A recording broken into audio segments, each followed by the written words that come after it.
It was probably maybe like a low B, high C category kind of show. Okay. Would you call it a high C ARD? High card? Nice. Sick reference. That's all I got. Reference. Sick reference, bro. Good answer. Good answer. Good answer. Good answer. No, dude,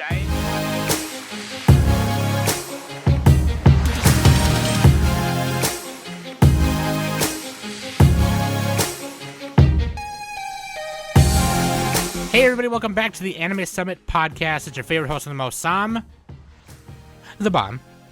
And of course with me every week is Daddies. Hello, hello. Nick. You are Balenciaga, Harry. Oh god, you gotta quit it with that, man. God, just walk around mumbling Balenciaga under my breath while at work. The AI generated Balenciaga. God damn it, dude. Anyways, we are finally here for our winter review of 2023. Woo. I'm very excited to start spring season, so I can't wait to talk about. You're very sorry to start. I'm sorry to start it. I stumbled my words. Yeah, I'm very excited. I'm very excited to start spring, and out here in the cold front in Alaska. Atlanta. That's not even close to Alaska. We're in Antarctica. The snow is finally starting to melt, so I'm gonna be grilling next week. I'm gonna grill some beef. You know what I'm saying? As for me, Sam, I'm ready to crack into winter. Sorry, I'm really thirsty. I had to do that now. You mean spring or winter? Winter is what we're doing right now. Oh, yeah. Okay, you're right. Leave it in. I'll edit it back in. All right. No, dude. Yeah, edit that back in. This is a good season. I thought it was a pretty good season. I didn't finish as much as I normally would. But I probably won't be finishing as much as I normally would next season either, just because there's only a few things that I'm super excited about, but I'm like really excited about them. But that being said, that does mean we won't sample a lot. Oh yeah, we'll sample a lot. We're going to do the thing where you walk through, instead of eating breakfast, you just go to the grocery store and just get the samples. Yeah. And then you don't buy anything. It's like, well, don't eat breakfast because we're going to Sam's Club. All right. But anyways. How about getting those, fusion Doritos? The fusion Doritos, yeah, dude. They came and the plain bubbly. The plain bubbly. That being said, let me tell you about this thing real quick. Yeah, check that out. This shit's tight, right? Check that out. It's awesome. It's no catch. It's free. Okay? That being said, links.animesummit.net, okay? And I finally got the program I needed to make the YouTube videos. So I'm like about 3-4 episodes behind. So... But I finally got that, and obviously, if you're listening to this now, you're obviously listening to it on the RSS feed, right? But if you're listening to this on YouTube right now, I am sorry that it took me so long to get it figured out after getting my new computer and stuff. But I finally am making those this weekend. So actually, I'm starting by making one of them tonight after we're done recording. So I will upload them as they finish, so I'm not dumping it all in one go. But hopefully, you guys understand that that's what went down. New computer setup, and the new version of the program I was using was it didn't have that option, like the YouTube option I used. I was like, okay, that's weird. And then I needed an extra plug-in thing for it. It was a whole thing. Anyways, it doesn't matter. So anyways, let's just jump right into it, okay? Listener question of the week, Knockington. Oh, Faraday, from Snowman, the new king. What folk tale would you commission an anime for? Shrek. Oh, no. That's a fairy tale. Not the same thing. Close enough. No, that's a fairy tale. No, it doesn't count. Dude. What the heck's a folk tale? A folk tale is John Henry, Paul Bunyan, Johnny Appleseed. Oh, like those shitty stories that suck? I'm just kidding. So wait, is Sleeping Beauty, that's a fairy tale? That's a fairy tale. Okay, folk tale versus fairy tale.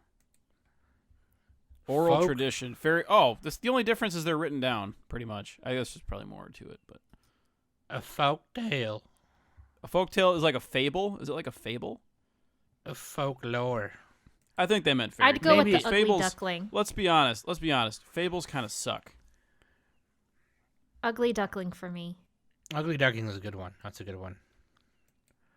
Or the Little Red Riding Hood. Wait, they already did that. They did Princess Tutu. And they did Snow White with the red hair. And Boots with the Fur. That's what And I'm saying. boots with the bottom jeans.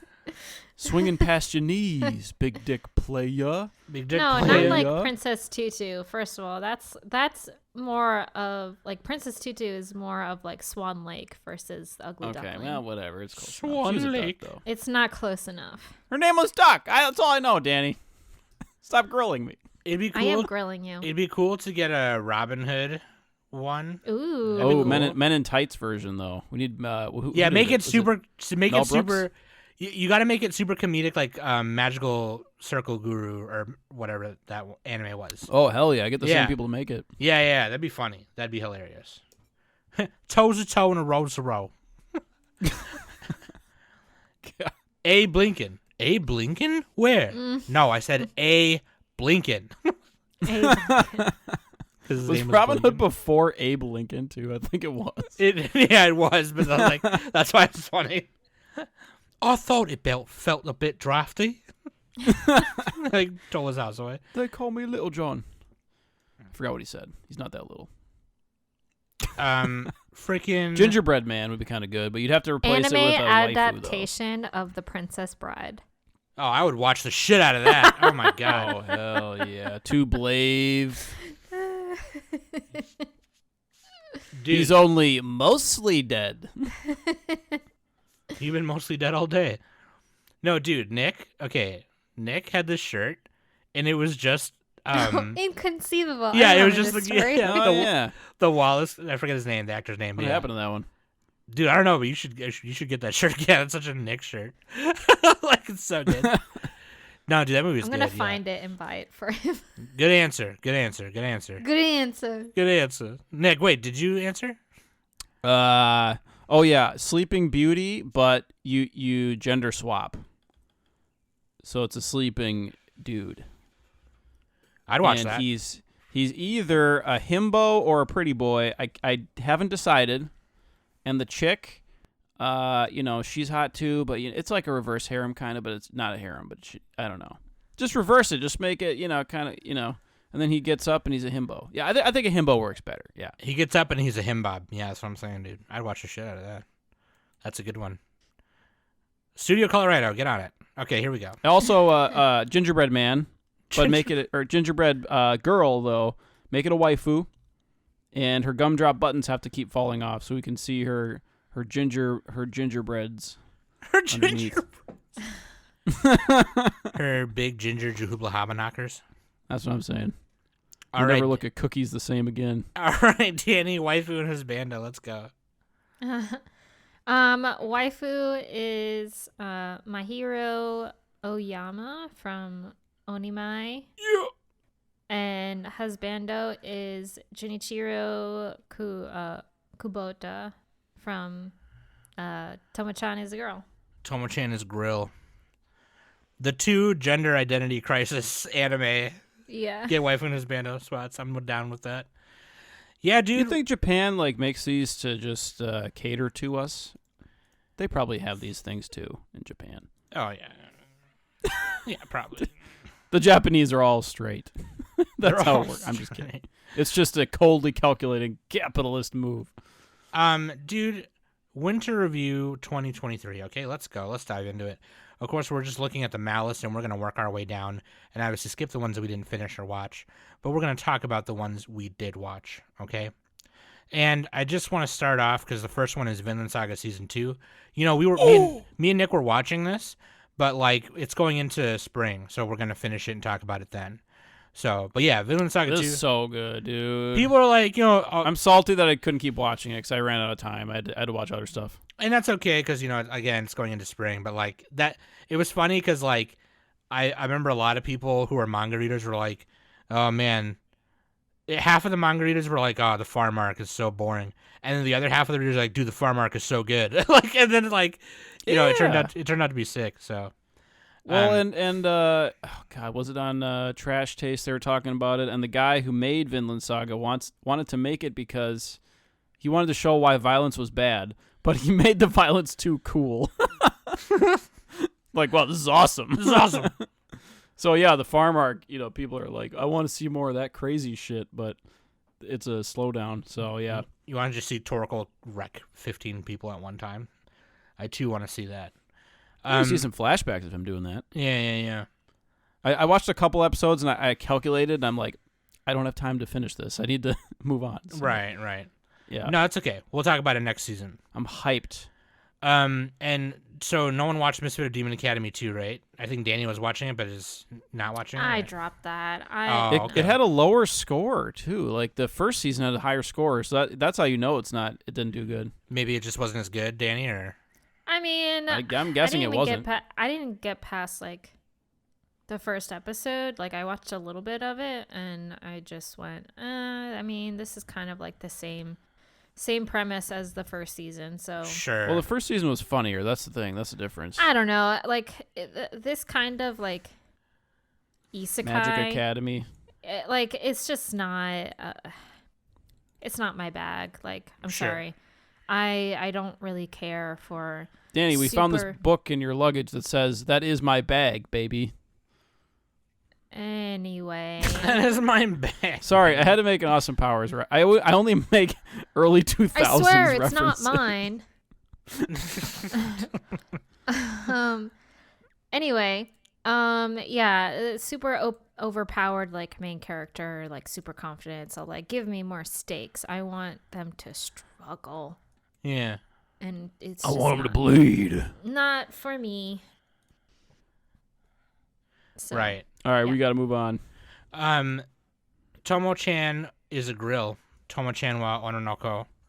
I did not have time for this one. You guys did though, right? Yeah, this one is pretty. I had it kind of on in the background, but it was pretty. It's great. This is by the mangaka Fumita Yanagita, based on a manga. I don't know. This one was dubbed, right? This one was. I think it was. Yeah, I think totally. It was. It looks like it is. That's the name of it. It's a four. It's a 4 panel. So like, it was serialized on the Twitter account, and Saizen Sen website from April 2015 to 2019, in 8 volumes, and the studio by Studio Le Duce. So, yeah. What did you guys think of this one, or rather, what did Danny think? Yeah, Danny, what did you think? What is it? Because I'm the romance expert. Well, I didn't finish it. That's no, I watched 2 episodes. I enjoyed the first 2 episodes, but yeah, no, I loved this one, and I thought it was pretty sweet. I loved it's super. But I just wanted to cute. hear your thoughts first. It's really great. Like I really enjoyed it. I really liked the relationship the between Carol and Misuzu. The fact that one is like a complete airhead and the other one is just a straightforward deadpan face. Yeah, deadpan girl. I like her. First 2 episodes, she was great. Super comedical between like the two of them, and trying to get Tomo to like, be more girly and, try to impress June so that like he would finally acknowledge her as a girl. I think like during our first impression, I was getting worried that June was just a complete idiot and was just so oblivious that Tomo, like he just never saw Tomo as a girl. But then the more that you watched it, like that really wasn't the case. June does see her as a girl. It's just he had a difficult time trying to accept her, but gosh, what's the word that I'm looking for? I guess he couldn't really overcome his feelings for her. Like he wasn't sure on what was going on, like, and obviously he got jealous in certain points, and of course like protecting Tomo from, people groping people on the bus or the train. Any point in time, a dude was talking to Tomo and stuff like that. Like, he was protecting her and stuff. So it was very clear. It was like, all right, bro, come on. Yeah. God. But also, like, ironically, like, the things that June was doing, like protecting Tomo from a groper, or getting jealous over a senpai who's close to Tomo. Like, Tomo was completely oblivious on like June's reactions. She just thought like June was just being her best friend and stuff. Yeah. I really, really liked it. I loved it. The ending was so perfect. I love the it had a good karate. ending. Is it a read the manga ending, or is it No. actually wraps it up? No, yeah, it's good. No, it was good. It definitely wrapped it up pretty well. So I don't know if the manga goes beyond that, like, but like, yeah, obviously we're gonna spoil stuff throughout this podcast. I should mention that, and I don't know if we want to spoil this one, but yeah, no, it does. I feel like don't do any hard spoilers. You could do soft spoilers. Okay, then I will just say as a soft spoiler, I think where it ends in the anime is fine. You know what I mean? So like, yeah, but like, I really liked the the school activity backdrop of everything. Like Tomo and Jun both do karate, and then their friends, are hilarious. And then there's like the one more kind of frail kid who does karate, and Kosuke. I like Tomo's senpai, who's dude, but she's like way better at him. When like Misuzu and Carol were in trouble, like that whole like warehouse thing with the bullies. Yeah. Like, he freaking went all gorilla on them, and then he joined Tomo's dad's dojo, and Tomo's dad was all like, "You look pretty weak," but then like he looked at him for a little second, and he's all like, "Wait, no, there's an evil inside you. You need to control that." Yeah. He's like, "Really? Oh, okay." He's like, "Oh, yeah, dude." I like the character design of everyone too. Tomo Aizawa is really cute. She's this very tall girl. She has a decent like athletic build, but like she's still drawn very attractively. She's very pretty. She has her short hair. She's like, yeah, because I do sports. I like my short hair or whatever. But like, she has what do you call those handlebar things on the sides? They're just like side bangs or the handlebar. I don't know what you call that. I don't know. Well, it's not. I said the wrong word, but yeah, it's like it almost looks like the Aria girls. But anyway. Yeah, my bangs are kind of like that, except on the sides they're not that long. Like that's super. It's like sideburn, but it's like goes that's all the like way down. super anime long side. It almost looks like one of those like religious hairstyles. I can't even think of what they would call it, but they use like braids and stuff. Anyway, yeah. I bang sides all the time. Anyway. Oh God. Yeah, no, I thought you like it from behind. Danny, shut up. Not from the sides. Not from the sides. When's it gonna be my turn? It's not my fault you like it. Yeah, dude, Tomo-chan is grill. I think everyone should watch it. Anyone else? Danny, you got final thoughts? Tomo-chan is a grill. Dude, she's a grill. That's gonna be another isekai, so I'm reincarnated as a grill. Reincarnated as a sword, as a grill. A sword. How do you like them apples? Yeah, good one. Good one. I like that one. It's so cute. If you had to put it in a tier of comedy, rom-com, anime, what tier would it be? Like S tier, A tier, B tier? Where would you put it? Man, I'd honestly put it like mid or low A, honestly, just because like it's nice. It's a nice compact like it. You know what I mean? Like like I said, it ends pretty well. Like, you know what I mean? Like, and it's satisfying. It's satisfying. It's satisfying to watch after everything. You know what I mean? Like it's worth the 13 episodes. You know what I mean? So like, all right, yeah. What about you, Danny? Would you put it in the same area or maybe? Probably a high B. High B, okay. Danny is an expert. High B. She's like, Well, I've I mean, seen all of them. Swirls her wine. I've seen a lot, and there are definitely a lot of romance comedy shows that I really do enjoy. Yeah. Yeah. You have to go through and list them out and figure it out. Yeah. I know what you're saying. Yeah. I like right off the bat, like, you know, this is definitely one of the out of this season. Tomo-chan is a girl is definitely like a high B out of the entire season, in my opinion. Sure. All right. Yeah, so that's where you put it for now anyway, unless you actually sat down and did it. Okay. Yeah. Okay, next, Tokyo Revenger, Christmas Showdown, Seiya Kessen Hen. This is such a weird time to have this. It's January. I mean, it's not January. You know what I mean? Yeah. They should have had this one in the fall. Yeah, I know, right? Yeah, this is the arc with Taiju and the dragons, the black dragons. Danny and I didn't finish it. I think it's kind of, for me. I mean, we know what happens. Yeah, so Danny, you tell. You guys are readers. Okay, so Danny, let me tell you something, and Danny, I'm gonna say something because this is how I feel about Tokyo Revengers.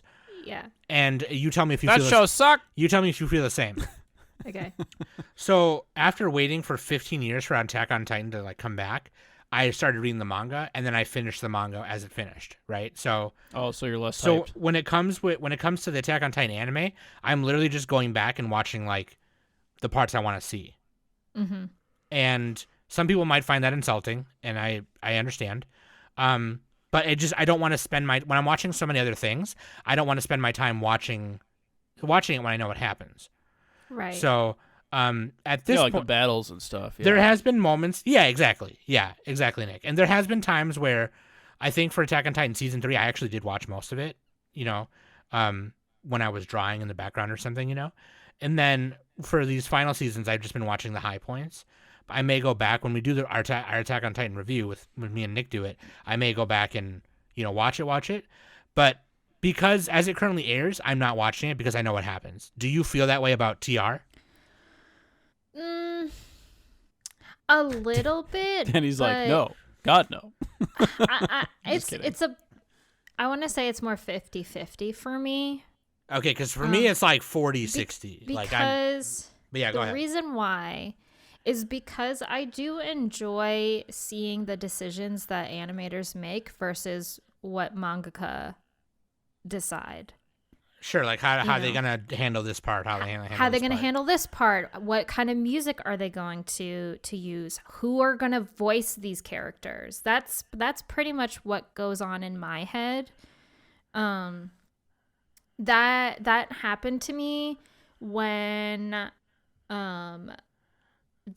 before Oran's English dub came out, and I was pretty much very dub only. But when I watched Oran, because someone told me you have to watch this, you will love it, I found the entire show on YouTube at the time, and I was all like, oh my God, this is the greatest thing ever. I wonder who they're going to have for the English cast. So Sure. In my head, I try to picture actors in my head on who is going to voice each character. So that's generally what happens in my brain when I'm reading. So, and I also like to listen to kind of a themed playlist when I'm reading manga. Sometimes I'll even spend hours just figuring out what kind of music to play while I'm reading. I did that with Spy Family. I even did that for Chainsaw Man. Sure. I made an entire playlist just to read it and stuff. I did that for Witch Hat. Yeah, just so that I can set the tone and on what's happening. The songs that play while I'm reading may not they're super random. So a hype kind of song may be happening when Takamichi is crying his eyes out to Hina. So, it's a happy song. Yeah, so sometimes I'll maybe skip it or I don't want to touch the playlist. Yeah.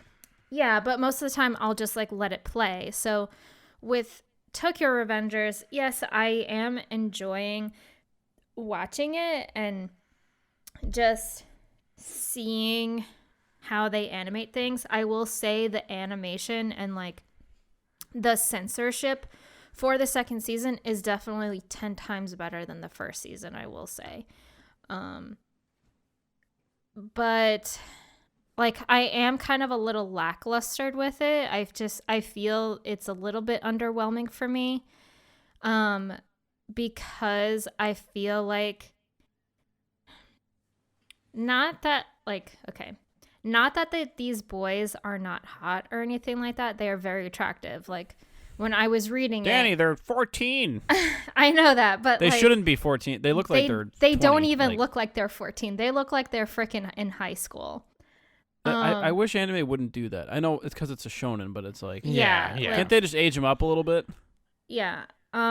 But to me, I just feel like the animation is a little bit too pretty versus like what happens in the manga. I was actually taught before when we were when we did our voting for the best villains SmackDown. Kisaki Teta was a part of the voting, and I was even talking to Sam, like saying, I don't know if it's just me or whatever, but like anime Kisaki is not as threatening as manga Kisaki. So yeah, well, that's also why we didn't include one of the characters from Chainsaw Man because in the villain SmackDown because it was too early to we're not tell talking from about the anime. Chainsaw Anyway, Man. Sidebar. Yeah, so but I definitely know what you mean, Sam, about like kind of just expecting and knowing what happens and stuff. I am watching this with James, so James doesn't know what like he never read it, so he doesn't know. Obviously I know what happens, but he doesn't. So it's actually kind of fun to watch his reactions to something that I already have information on. Yeah, so it's okay. Like, I personally think the manga is better. I still haven't finished reading it all the way through, but at least up to this point with the Christmas Showdown, you know, it's pretty entertainable, at least in on my take. So okay, yeah, no, that's how I feel. I just kind of wish nothing against Leiden Films, but personally, I kind of wish a different studio was in charge of Tokyo Revengers. Yeah, me too.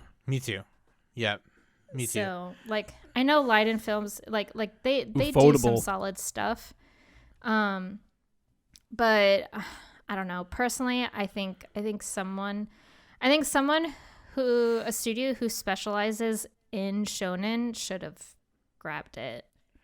Yeah, sure. Yep. So. Okay. Yeah, that's all I wanted to ask, because then that way, because we didn't finish it, so that way we can just yeah, go like to the next I mean, one. I'm like, yeah, like I'm on the same board as you, like how you're just like, yeah, this is just a review for me kind of thing. Yeah. I know what happens. But again, like I do enjoy seeing like, okay, how they're gonna do this like fight, and you know. Yeah. Yep. So. Yep. I myself do enjoy the manga art more as well. So which they did a good job emulating, but it's just better for me in the manga. But yeah, same. Okay. Did anyone watch Nagatoro second season? I did. Oh, okay. Oh, I was going to. I didn't think you were going to. I ran out of time. I literally ran out of time.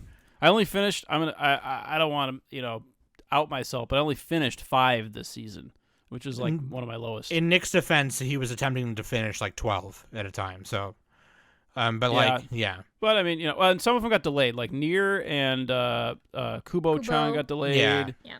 And some other Which stuff you were happened. watching too. I mean, I still could have finished at least a couple more. I had bad time management. I'm not gonna lie.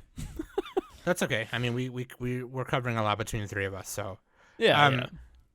So Danny, quickly, what did you think of this one? Because I personally think this show sucks ass. So I'm gonna keep a buck with you. Like, I would rather bet $1 million on Honey Bear's back legs than watch an episode of this because she's fat. Okay. She's so fat, I dude. will fat cat. say the second attack is better than the first season. Oh, nice. Yes, Okay. there are like Nagatoro still teases Yeah, it's like a teasing you show know, or whatever. Naoto and stuff like that. Like, of course Yeah. she's still gonna tease him, but I feel like second attack was more of them kind of realizing that they have feelings for each other. Sure. Especially the finale, the ending of this season. There were some moves that were made.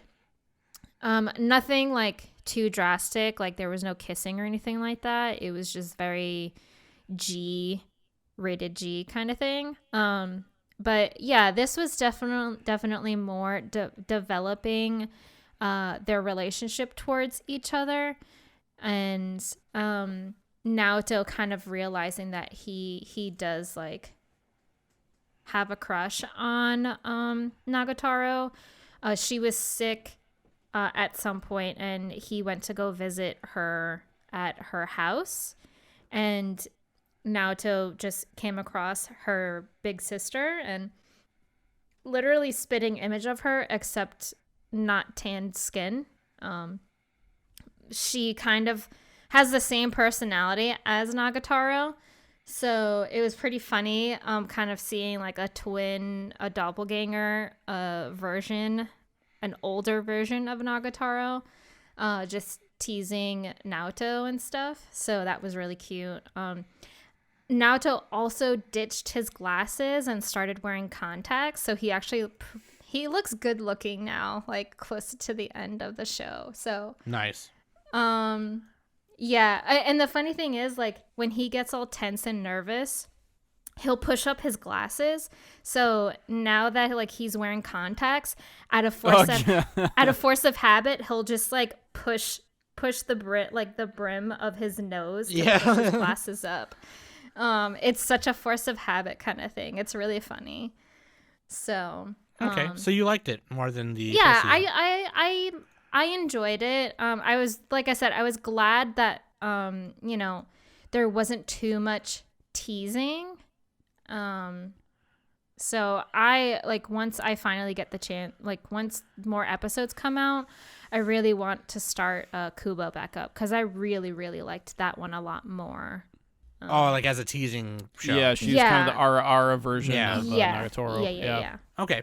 Yeah, Nagatoro has the Gesugawa face where she's like kind of sneering down at you and smiling. Yeah. Yeah, she has like that sadistic like sadistic a smirk. little bit. And did you watch Takagi-san or no? I did not. No. Oh, you would like it, I think. It's kind of in between those two. One teasing show at a time, please. All right. Well, I'm just saying, if you like those shows, I think Danny, Danny you should would watch like that one. Takagi-san. Teasing Master Takagi-san. Yeah. I think Danny would like that one too. Yeah. Okay. And that one actually, spans like a quite a span of time. So. Oh yeah, no, they like right. it progresses for real. Yeah, it does. Yeah.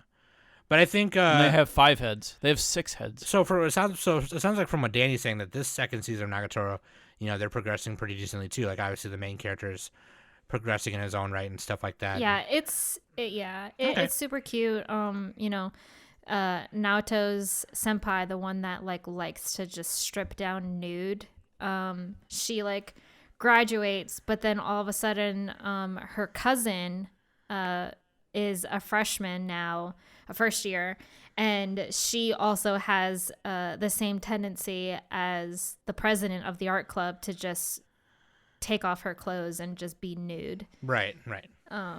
So that's like an obstacle for Nagatoro. Like, so it keeps Nagatoro on her edge. Okay. And stuff. So Nice. Yeah. Okay. So you enjoyed it. That's good. yeah, I would say it's like a low, like on a tier. I I wouldn't even put it like low B. I would say it's just a B. Okay, fair enough. So like Nick said earlier, Nier's got delayed. I don't think anyone. We're just gonna wait on that one. Same for Kubo. I don't think anyone's watching Bungholio Stray Dogs. That was a really high score. I am still not caught up. I need to watch. I heard this is Fujoshi the anime. I heard this season like got crazy. Like, not really. It got crazy like with it. So. Yeah, Action, mystery, I really need to supernatural. hop back on the bungo train. Did anyone watch? Is this like a historical thing? I think it's like I think it's kind of after- a period thing. Yeah. They're named after. It's not Bungo labeled as Stray historical. Dogs? It's not labeled as such. But I think they're like. It's not named a after- period piece. It's not. It's No, not a they're- period piece, but the world building around it is like it's like It's like older. a crime superpower show. Okay. Yeah. Anyway, I watched I think part of the first season, but that was a long time ago. So yeah. Anyone watching The Angel Next Door spoils me rotten? No, that show fucking is lame. That show. Get Wait, outta you here. hate? How you didn't like that one? No, I freaking hated this shit. Like, Wait, it was so wait, boring. you like Tomo-chan? Okay, Tomo-chan has more action, I guess. Yeah, okay. Tomo-chan has an end goal. This show was just fucking like. Tease I'm Master so 5000. You 'Cause you live, like romance. We live I next thought you'd door like to this each one. other. Oh, you live alone. You're not taking care of yourself. Okay, I'll start cooking for you. Like, Yeah, there wasn't really a. Yeah, it was just kind of like, all right. I didn't ask It's you to fucking lame. do that. Like, you know, and it I was, think the only thing. It was a the only thing that was, like, 7.87 on Mel. That's pretty good. The only thing that was remotely entertaining about this show was the opening. Like the OP was. Even though OP was kind of mid, I rewatched it. I mean, not I that- enjoy the song, the but I song is also catchy. The enjoy song is that catchy. artist in general. What's his name? The food did not look appetizing. Misasa plastic. Masayoshi. Masa not gonna work here anymore. Yeah, Masayoshi. He has done Monthly Girl Nozaki-kun. Like, he's done a lot of OP songs that I fairly enjoy. So I am a fan of him in general. But the show itself, I'm just like, this is lame. I don't know why people enjoy this. I don't see the appeal in it at all. Well, yeah, it's a high school romance, and Yes, but I enjoy high school romances, but this wasn't it. You for want me. so you want there to be a lot more comedy and like hijinks and wackiness. No, that's not true. Like, I enjoy. You just want it to be good. Say I Love You is not a comedy. Dude, Say I no. Love You is a drama. So let me, This one, I guess this one is labeled as a comedy. dude, let me cut in here. Let me cut in here because. Did you watch this song? No, I didn't. I watched the first. I did watch it. Okay. I just watched the first 3 apps and it was boring as fuck. It just so boring. It's a good boring show. It's good boring. The best thing about it is the character design of the main girl. Mahiro. Her super long hair is cool. She's very pretty. She's very pretty. And I mean he's hot too, you know, like I would suck his dick a little bit. But like it just yeah, no, it was super boring. This would have been even as a movie, it would have been boring. Like it just So like, recommendations, like other shows to watch that's similar to this. Horimiya is on here, and Horimiya is way more entertaining. Yeah, like Well, Horimiya has a lot of Like- different couples, doesn't it? It has like yeah, but the main couple is multiple. built upon way better. You know what I mean? Like, and it's just like they're written way better. There's more of a struggle. I Yeah. see what you're saying because in this one, both the characters are probably too good. They're too like saintly almost. And it's and it's just like, oh, okay, you're alone. I'll help you. Okay, like, I mean, I get it. Like they're very like the guy.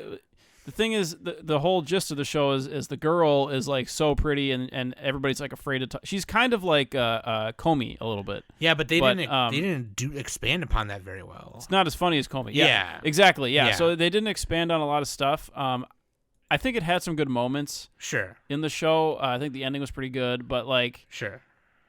I see what you're saying. It wasn't like dynamic enough, and then also the characters, they didn't have a lot of. I always complain about this for every romance. Like the characters have to have something outside of the romance that they're doing, and they didn't have a lot that they were doing outside of it. They're just these characters just kind of exist. But like I think they did have some cute moments. I don't know, like you see them slowly warm up to each other, and like they clearly like each other, but they're too embarrassed to do anything because it's a high school romance. Yeah. And maybe that's a Japanese thing, but dude, how are they not like banging though, dude? That's my question. Exactly. They're living right next to each other. What are you doing? What are you doing, dude? Just open a wall. But yeah, no, like it was fine. I don't think it was bad. It has a 7.8 on Matt. Like if you like romance, like if you like soft romances, like this is one of those. It's not the best one. It's probably like middle tier for me at least. Yeah. Which is like you'd rather it be bad or whatever. But I mean, yeah, if you're a fan of this genre, then I'm gonna say this: Ice Guy and his cool female colleague is way more entertaining than that this. one. That one has a gimmick. That one has more comedy than this that one That's has. the thing. Yeah. This one, I guess, this one doesn't really have a gimmick. Honestly, It doesn't have a hook. like it doesn't even have any comedy. I watched the entire thing of that, and like, nothing happens in there too. Like, but Nick it's is saying a show about nothing. But Nick is saying that there's dimension to the characters because the guy is like a fucking ice dude, right? He's like a snowminster or whatever. And there's a gimmick to it, yeah. But anyway. I would say there is very little comedy in it. I mean, there's a few chuckles, but like not like haha laughing my ass off kind of thing. Yeah. Okay. Well, so the Angel Next Door. It sucks. Is whatever. Sorry. Sorry, It's- Zella. I know you liked it. Yeah. and frickin' King. It's A lot of people on our Discord liked it. it's a D for me. Like, Yeah. It's a D. It's Yeah. a D. Oh man, that is like so. Danny is just brutalizing it. Brutality. I thought it was fine. So, and It wasn't my favorite, but it was fine. I think the Plummeters will cover that, and they'll cover this next one too, which is Bofurfer, season 2. Bofuri. I don't want to get hurt. I keep saying this every time. The best part of Bofuri was like the first few episodes of that first season. And then it got bogged down a little bit. But I don't know. The second season might be okay. I watched a little bit. I only watched the first for our first impressions, but I think the Plummeters will cover it. The anime plummets. They got to lean more into like the comedy of her just being like super defensive. Yeah. And then they patched the game, so like she has to do different stuff. Yeah. I don't know. We want to see her get fucking blasted and then come out the dust and be like, oh shit, that was close. Like, you know what I mean? Like that's the kind of shit I want to see. Like, because she's so cute. Her character design is amazing too. Like her armor is super cool. But yeah, I think She's like a reverse One Punch Man. yeah, exactly. So I think the Plummeters will cover that one. Buddy Daddies, dude. Nobody watched this. Let's skip it. Dude, what? No, Okay. you're a bitch. okay, I frickin' called it. Called it. Man. This is anime of the season. Dude, It does have an I 8.18. called it. I don't know if it's my anime of the season. I called but it. it's anime of the very season. close, dude. I called it. I think if I get to finish Vinland Saga, that's gonna be my favorite. But this one's pretty good. Binorendo. This is an original anime. Studio PA Works, action comedy. It's about the two assassins who their next target is this rich crime mogul guy, and at the same time they're about to assassinate him. The little girl, Miri, is trying to find her dad, and her dad is the guy they're assassinating. And then they fucking take her in. The two assassins take her in, and yeah, it's like a mix of a buddy cop film and 3 Men and a Baby, so they call it Buddy Daddies. Oh gosh, 3 Men and a Baby. I haven't watched that in a hot minute. Yeah, it's a really cute show, and like, before anyone asks, it leans more into the daddies aspect than the assassination aspect. The assassination part is kind of what creates the conflict and like the backdrop for the two main guys, right? So, but it's mostly about them like learning to adapt to like watch over this 4-year-old kid, and it's really funny, and she's super cute, and god fucking damn it, like it was perfect the way it ended. I hope they don't. I wouldn't mind if they did another season, but I hope they don't. I really hope they don't. Like it. Yeah, well, they ended like, it perfectly. There's no way to do another season. Yeah, the only way to do another season is to like maybe put some in between cool, but right, like or something like that. If they do like what happened between like Where it ends them- and where it ends and like how the finale ended, kind of thing. Yeah, in Like, between there. Yeah, like injected Yeah. in the middle there. Yeah, something Yeah. like that. But like, I wasn't sure if we wanted to like slightly spoil what happens, but you know. no, we don't. I don't want to. I want people to like legit, because like it's worth it. It's worth every episode. Like it's so cute, and not only that, right? Like it's not just like the girl, right? It's also because these two guys. Yo, Ray's hot. Okay, Team Ray over here. Is that the quiet guy?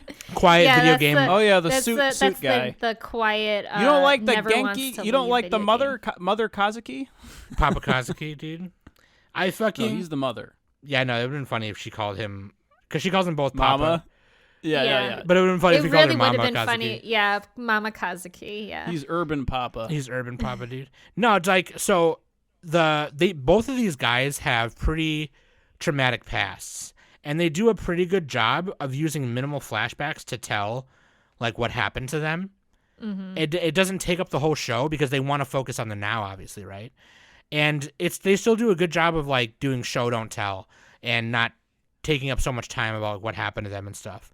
And so they're trying to like provide for this girl what this little girl is filling holes in each of their hearts in a different way, though, right? Because obviously Rei's trauma is different than Kazuki's, and it kind of like, it's really fucking cute, right? Because Rei is like this really, he was like trained really hard to be an assassin, so he looks like he feels not many emotions at all. Like he's just a robot, right? He doesn't want to be attached to things the people he kills and all that good stuff, right? Or not good stuff, but you know, like, and so as the show progresses, you see that he starts changing. And that's like one of the big themes of the show is like, do you really think two guys like us who do this underworld shit can change? Do you think we can change? And then Rei is like, dude, absolutely, we can fucking change. And it's just like, and it's also like, you know, the untraditional family trope is really cool, you know, because like they're not, these two guys aren't really, you know, there's not really any like bro shit between them. They're just like work together, and it becomes apparent over time that they kind of start getting used to each other, and it's kind of funny. Like, and oh man, I don't know, the balance of everything and the characters are just really good, and you know the animation's okay, but when it came to the action scenes where there was like assassination shit happening, it was animated pretty well. But like, nah, dude, like I don't even know what else to say. Like it's just, everything progresses pretty decently at a nice pace. You know, maybe the ending was a tad rushed. Not really. It was a little bit, it felt like maybe. They did a little bit of yeah, I see what you're saying. Oh shit, yeah. there's a conflict. Yeah, like, you know, but like there was still some build up to it, but like it was just like the confrontation was rushed, I think. But I think like the last scene was good, but then yeah, the part with Rei and his family and his dad was like, I think that was a little bit rushed. But yeah. I suppose this could have been maybe if it was like one more episode, like a 13 episode show. Yeah. You know what I mean? Yeah. And then because if you had like an episode somewhere in like the middle of the show that like set up the whole organization, maybe like a big flashback for Rei and Kazuki or something like that. Because Kazuki got a decent, sizable flashback in one episode. You know, when he's like getting fed up, like I do all the cooking. So and all maybe the like cleaning. a big one for Rei and his whole thing. It would have been nice know, for Rei to get something similar. Yeah. And maybe and with Miri's mom too. You know, like Yeah. they tell you kind of what the deal is, but if they maybe showed it, I don't know. Yeah. Maybe not. I don't know. So Danny, what do you think? Because I know, you know, I mean, I loved it, but I know you loved it too. So what do you think? I think it was fantastic from beginning to end. Miri is a bubble full of joy. I think the most fun that I had watching it was when they were trying to figure out how to get back to work without her interrupting, because they went on a job with her and she fucked everything up. Dude, that was so funny. Like, it's a little unrealistic, but you know, it's an anime, so suspend your belief a little bit. But yeah, it was hilarious. So that was like really hilarious. And just the whole mission of them trying to find a daycare for her was a joy and just they had to forge her documents. I had to forge her documents and Is that even possible in Japan? literally trying to find the right school and everything. When they found the right school, the teacher and like I guess the principal, if you want to call him that, literally didn't ask them like too like precautious questions where like they had to like jet out of there and stuff. Miri really liked the school, and so they were like, okay, like this is going to be the school that Miri goes to, and then them shopping for clothes for her, like buying the most expensive shit, and then there was the conflict of Miri wearing like these like really expensive clothes, and the teacher was all like does Miri have like any clothes that is more okay, ordinary looking, like a little more ordinary clothes that is okay for her to get dirty and stuff, because so she's she can be kinda amongst having the a peasants. difficult time making friends. So That makes sense. That's because like kids want to fit in. If they stick out way too much, then other kids don't want to play. Yeah, because Right, Kazuki bought her like they bought her not so like Dolce like, and they were Gabbana, cute yeah. They clothes. had, all they that had the shit. right idea, but it was also the wrong idea. Yeah, because they They- wanted her to like- like make an impression. It's like, oh, that's the key to making an impression in school, Yeah. Yeah.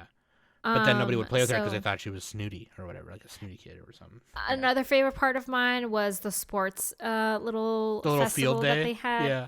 Yeah, the little field day. Oh my gosh, that was like my I God, freaking wanted to dude. cry when like the final run kind of thing, like, and she Oh, the took the scavenger note, hunt. Yeah. and it was like the scavenger hunt kind of thing, and like she looked at it, Bro. she ran away and like grabbed Ray because Ray like felt so, and like this was when like Ray felt so bad, like because he distracted Miri because he like was Cheered like for her shit, loudly, yeah. like was cheering for her, like he felt so like like mortified, like I messed her up. She like, really wanted the I gold shouldn't- medal. So Wait, what did yeah. that note say? Because in the dub they didn't. So It said put a thing family. on It said family. So Okay, like okay. yeah, that was like the last part of like the marathon. And then I see she's a Fast and the Furious fan. it was like a it was like a dad, it was like a parent guardian, a parent kid thing. So like she was racing with Kazuki, and then the last Right. part was a scavenger hunt, and the note said family, so they went and grabbed Ray and then went through the finish line like that. And it was Yeah. like it was Oh like, wait my a second. God, I teared up. And I she was didn't like, tell them. "Ah." She didn't tell them what the note said until after they were done. It's like, wait a second, what did the note say? Why'd you grab Ray? Yeah. And then it said family. It was yeah. like, oh, dude, Yeah, I'm like, oh my God. so like, good. No, dude, honestly, This is propaganda. This is childbearing propaganda. dude. That's what for sure. But like, I They like. did show that it was difficult. Yeah, I kind like of. that it was like not a traditional family though. So it wasn't really child. If anything, it was untraditional family propaganda, which is what we need. you Yeah, know? they're like, we need somebody. I don't care if you're gay or not. Just we need kids. And then I love how like all the moms are like, dude, Ray's hot. Like, Dude, they were like all of the moms were just like gushing over Ray and Kazuki and Yeah. how good looking. oh my they god, were. these guys are good looking. Oh my god, yeah, they're with each other. I don't know. Dude, when they honestly, freaking dude, drove up to the school and like they were all in their suits and stuff. Did you see the freaking moms were just texting each other? Yeah. yeah, they were being all catty or whatever. Yeah. What were you gonna say? Let me Nick? just say this: if gay men were straight, none of us would stand a chance. Yeah. Straight guys suck compared to gay guys. Dude, yeah, Buddy Daddies is really good, and I think everyone should watch it. It's a nice little original anime, 12 eps, pretty decent. So I don't. These guys weren't even gay. no. Yeah, it Yeah, wasn't. it was just It wasn't nothing like that at all. They were buddies. and if Yeah, they were anything, buddies. if anything, they they just were celebrated each other's strength. And if anything, they were just mostly coworkers. And then like towards like Yeah, the last yeah, five yeah. episodes, There was literally no hint of any No. like, romance no, between them at all. but like so, in the last 5 episodes, they started becoming more friends, and that was really cool. Like because they was like, well, yeah, because there was a point where Sua thought he was gonna leave, and whatever, because the house was temporary. But it was really cool. It was awesome. I think that made it better too, not to force that Fujo romance or whatever. Like, You don't need to do that. It's a great show regardless. But if you want, you could totally headcanon it, and it's I mean, fine too. You can, yeah, you can do that with anything. You can do that with anything. I liked the bartender guy. He was cool too. Oh, Q-chan. Yeah, Kugi. He was badass. Q-Taro. He was cool. He was like a deadpan kind of dude. Yeah. And like when he made Miri the strawberry drink, that was funny. And like he figured everything out. Of course, they were trying to hide it from him. Last thing I'm gonna say before we move on: the kind of kid that Miri is one of those rambunctious, not afraid of anything kind of kids. So she will like climb the counter. That's like half of all kids. She would climb. She will climb the counter and then fall off it and land real hard on her butt and laugh. Like you know what I mean? Like she's like, "Oops, sorry." One last thing, and then we can move on. The person who did the character design for this show also did really the nice. character design for Bakano. Oh, nice. So Yeah, that actually tracks. That makes a lot of sense. Yeah. Yeah. Hell yeah, dude. Yeah. Yeah, Miri's character design is super this cute. was PA Works. Yeah, PA Works does good animation. Sua's dad too. Oh, also the fucking daycare. Oh, this is an original. This is original. anime. Okay. The daycare mom person, the daycare lady, she was kind of like Miss this. Anne. Yeah, Miss Anna. She was. Oh yeah, she was thick. She got some melons. She on was her. tracks of land. She was. Now They made her a little bit thick with it, a little bit, but like they gave her nice Toru-sized Jehubla Hamba Nagas, and it was crazy. But anyway, yeah. Well, in Japan, people are melons very skinny. So Danny watched the next one, right? Oh, we're just skipping over. Okay. Well, no. Did you have one more thought about Buddy Daddies? I just thought we were moving on. Sorry. I just want to reiterate. Yeah, like the last part with the crime organization when they had that. I don't want to say exactly what happens, but like when they're dealing with that little mini arc, it was a little contrived and a little bit too easy for certain things happening. And I don't know about that. There is a character, what's his name? One of the other assassin, the bad guy assassin. Yeah, he wrote down all of people's last words and stuff. And it was kind of hokey and stuff, and it was kind of fun to see like what happened, like the way that they handled him and everything. But I don't know. Are you kidding? Like, how? I guess they established that it was ridiculous from episode was 1. Freaking insane. Well, yeah. Like, I don't get why the dad would shoot and try to kill his own son, who is also going to be the heir of his organization. Wouldn't he just? And he did. To be fair, he did try to like deal with it before that. But why would he? I think that's kill your own son. Like I think at the end of that, he thought the same thing that you did, was just like, nah, I can't. He didn't do that. I by the way. can't. I'm just saying, why would he try to do that? So yeah. Oh no, yeah, no, I get you. But it's a cartoon, yeah. Like they were shooting bullets at him and stuff. It's like that wouldn't happen in real life. Yeah. But yeah, it was ridiculous. So you just gotta have fun with it. I don't know. Yeah. Parents do crazy things. Watch your kids, man. Like, Don't be letting them run around in assassination organizations and shit. What the fuck are you doing? Speaking as unless they make a lot of money. If Doomsday Mom can, Lori Vallow can frickin' get somebody else to kill her children, yeah, that, like, it's a possibility that something like this can happen in real life. I'm just saying as one Just for saying. I'm just saying as one for a parent, with my no, I'm just kidding. I'm not gonna fucking do it. I'm not a parent, so I don't understand. But yeah, no, some people are kids, man. I mean, their organization was crazy. That dude was crazy. Like he was off the wall. But he's like, it's in your blood. It's our bloodline to run this thing. Blah blah. Yeah. Also, I'm gonna try to kill you. But also, you suck. Yeah. Yeah. Yeah, dude. Yeah, it's out there, but I mean, it's still great. I think. But yeah. This is kind of like Hinamatsuri levels of that. That's about how good the show is, I would say. Yeah, I like it a lot. Okay, so Danny, I didn't watch. I don't think me and Nick watched this next one. The ice guy and his cool female colleagues. From what I did watch though, I'll just say that show sucked. It's better than frickin' Angel Face. Angel Face. I haven't watched Ice Guy. It just looks so lame. You're lame. I'm sure it was fine. Zayla's gonna kill us. It's a workplace comedy. No, I'm talking about Ice Guy. The angel thing was... Yeah, he likes this one a lot. Okay. Yeah. I'm just saying it looked lame. I also didn't have time. Like there's so many fucking anime every season. I don't have time to do everything.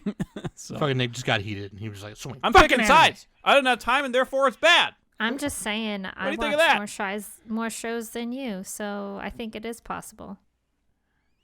No. All right, we're not Just going to do saying. that. We're not going Not to do with that. my I'm We're not going to kidding. do that. I'm kidding. Okay, so what did you think of it, Danny? It was cute. Like I said, I enjoyed this way more than Angel Next Door. If I'm gonna watch like this is why I kind of like more of the workplace kind of adult cast. So, not that I don't mind like high school settings or like, shows that have a lot of teenagers in it, but this is something that, as an adult I can kind of relate to in a way, sort of, kind of, but not really, because I don't work in an office. But I enjoyed the aspect that it's not just regular people. Like, some of these people are, have like Himuro, he has the power of, creating blizzards and like ice and stuff like that. And then there's another character, Komori. She is a fox girl. So she's a fox spirit. So like there are different it's like we said earlier, like there's a gimmick to this show, and the gimmick is that different characters have different abilities. Their, I guess if you want to call him office manager, their like boss is a Buddha descendant. So yeah, it was just cute. I really enjoyed it. The relationship between Himuro and what's her name, Fuyusuki, their relationship with each other, like you can obviously tell that Himuro really likes I am having trouble saying her name, the main character girl, as I'm just gonna pull a name. MC girl. Main character girl, brown hair. Fuyutsuki. Brown hair yeah, girl, Fuyutsuki. yeah, brown hair girl. Brown hair. Fuyutsuki. Yeah, it's like super cute that they like kind of bond over, both liking cats. But Himuro is all like, I don't know if I can have a cat because, I just like form blizzards out of nowhere anytime like I'm anxious or, excited. I just like cause blizzards everywhere. So, and, one episode he like found a stray and, was telling all his coworkers, like, I'm ready to like ask this cat, like I'm ready to have this cat as my own. So, but I'm having trouble trying to control the blizzard and stuff. So what he would do is he would kind of like train himself, because Fuyusuki, she gave Himuro some like whiskers from her own cat that like fell off naturally, and like he was kind of like praying to the cat gods to like control himself and stuff. It was just really adorable and stuff. Yeah, it was a fun show for me. Like I said, I mean, not a whole lot happens in it, because it is more so like a slice of life versus like a comedy and stuff. So, but again, like I enjoyed it way more than Angel Next Door. So, yeah, it was cute. I enjoyed it. That's it. All right, I'm done crying. I'm done crying. All right, Dungeon. Wrong to Pick Up Girls in the Dungeon, part a million. We didn't watch it because we're not caught up on it. Yeah, I'm not caught up. Yeah. That should get its own. We should review that. Yeah, because that one has an 8.25. Yeah. The first season was pretty fun, to be honest. People crapped on it, but it was a fun season. So. Yeah. And then I heard the third one was okay, and then this one was really good, is what I heard. So, anyway, that's like season 4, part 2. So it's like a lot of. It's part 5, part 7, the final season. Yeah, they're doing the Attack on Titan. The movie, the game. Damn. Yeah. The Magical Revolution of the Reincarnated Princess Up Your Butt. Did anyone watch this one? I think they're covering this on the plummet. Did. Oh, you did watch it. Okay. Yes. The Magical Revolution of the Reincarnated Princess and the Genius Young Lady. Okay, so what did you think of this one? What a name, by the way. Yeah. It's way too long. It sounds like a light. Is it a light novel? It is a light novel. It's a light novel name. Okay, that makes sense. Yeah. So this is like a fantasy superpower show about a princess and basically another princess. I'm oversimplifying, but these two girls study magicology and they're trying to essentially save the kingdom from kind of like falling back into like the old ways and having too much stratification and all that. That's kind of on the side. Like the main thing is that it's these two girls and you have Anis and Yuffie. That's what they call each other. And they're vying for like the throne power. Like neither of them wants to be on the throne, but also at the same time, the brother of Anis is Algard, and he's kind of like a bad guy, and he does want the throne. And they kind of explain why they all want to like change what they want to change, and like his problems with the world and their problems with the world. And then they develop their magical powers. The thing with Anis is like she can't use magic. She doesn't have that ability, so she uses magic weapons, pretty much, or magic like items essentially. And then Yuffie is like very good at magic, so like they kind of work together. And also, it's a Yuri anime. Haha. I loved that in the first like couple episodes. It was like it kind of like swept me off my feet a little bit. In the first couple episodes, so it's a pretty solid anime. It's 7.58 on Mal. It does get like you do meet some more characters. There's a lot of girls. It's like cute girls, doing magic. Then the bad guys are like the brother and the king and the queen are kind of in the background. It's a little bit thin as far as like what like the world building and even some of the character building. It's like a tiny bit thin, but I think it was good overall. I think it was like maybe slightly above average overall. Really good. Like it had a really good start and a really good ending to it, I think. But the middle got a little bit, I don't know, just like it felt a little bit samey compared to some other anime, if you know what I'm saying. Like the supernatural type anime. It says this is an isekai reincarnation. The thing with these guys is like they explain it in like 5 seconds in the first episode and they never go back. Right. So, that's been this one lately, yeah, a lot. It's like I don't think it's. Oh, that's a theme, I guess. Oh, you know what? Okay, that's not what happened in this one. Okay, so Yuffie is the one with that isekai reincarnation, but it's kind of explained near the end, so it's not really an isekai. It's kind of it's more of like a fantasy. It's like her ancestor kind of shows up, and it's crazy. But like, yeah, this has pretty good art actually. This is a Studio Diomedia. Pretty decent art. I'd say it's a bit above average. Nice on that category. Tilty was my favorite side character. I think she was like the black, or she was like she wore all black. She had like purple hair, and she was like very like the dark. I just love that like the dark character. Kind of she was kind of like gothy a little bit.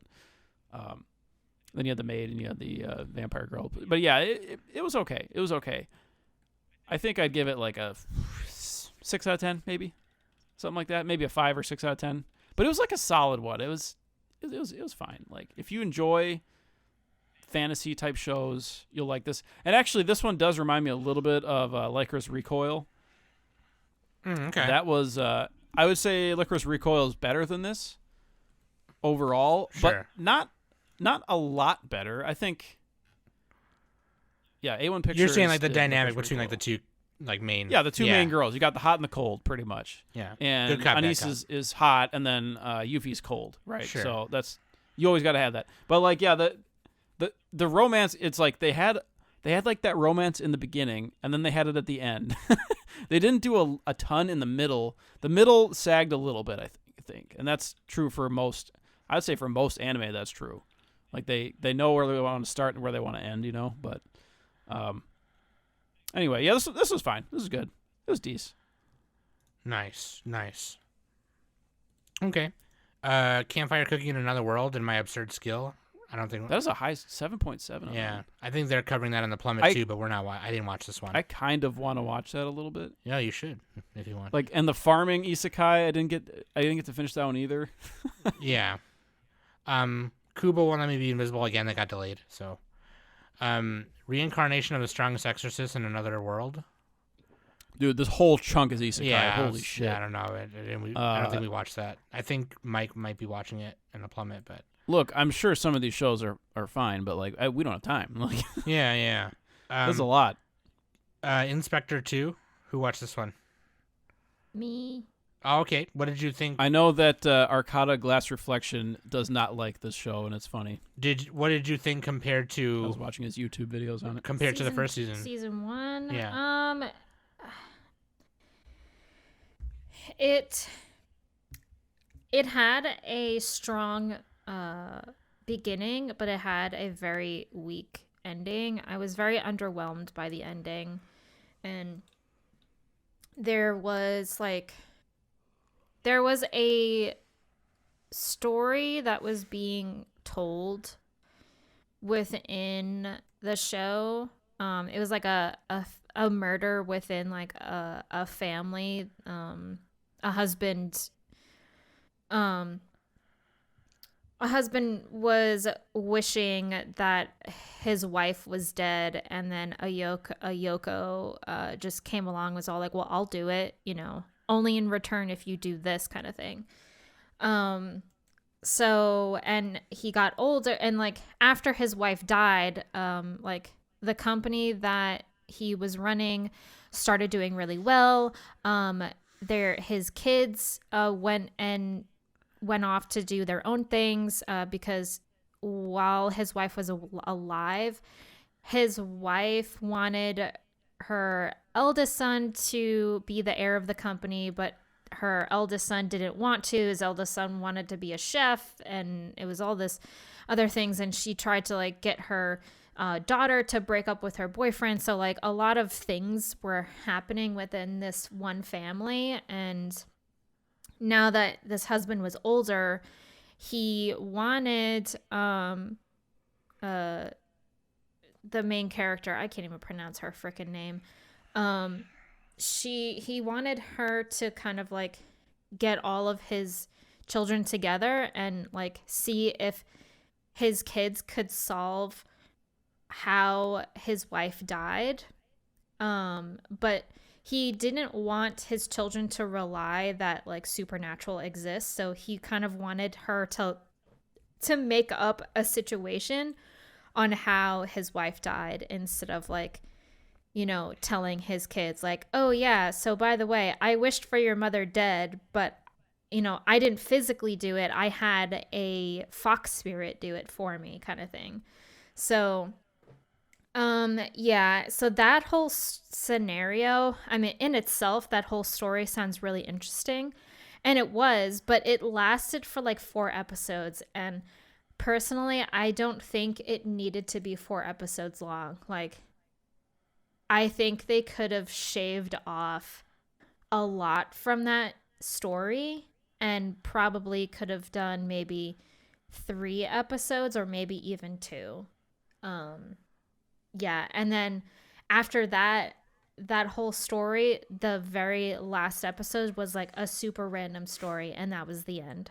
Oh, okay. It was like completely underwhelming, nothing really involving the main antagonist from season 1, who is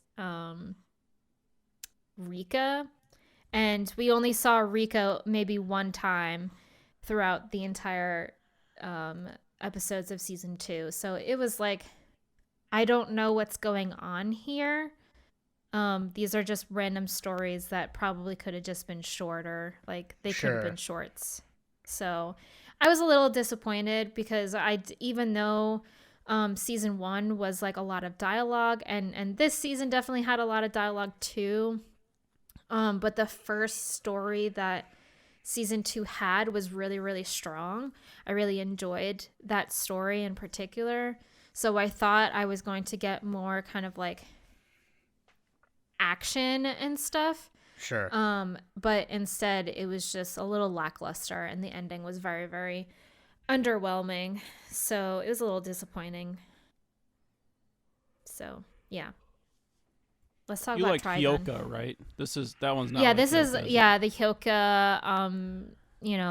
It's not like that one though. It's more like Monogatari or. Yeah, like there's like that. supernatural stuff that happens and stuff. But I would say like the difference between Hyoka and this, Hyoka is more interesting.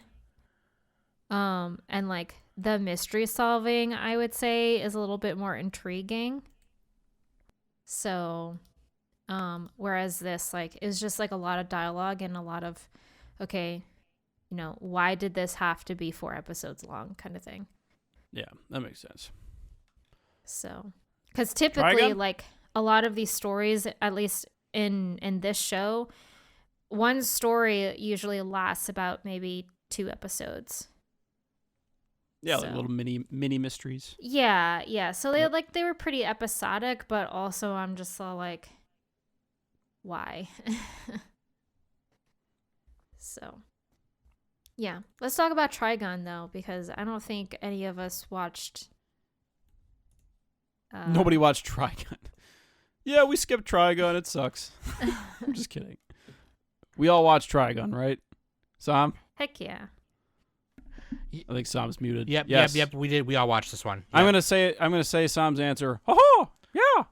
Why am I Mickey Mouse? Why can't I be Goofy?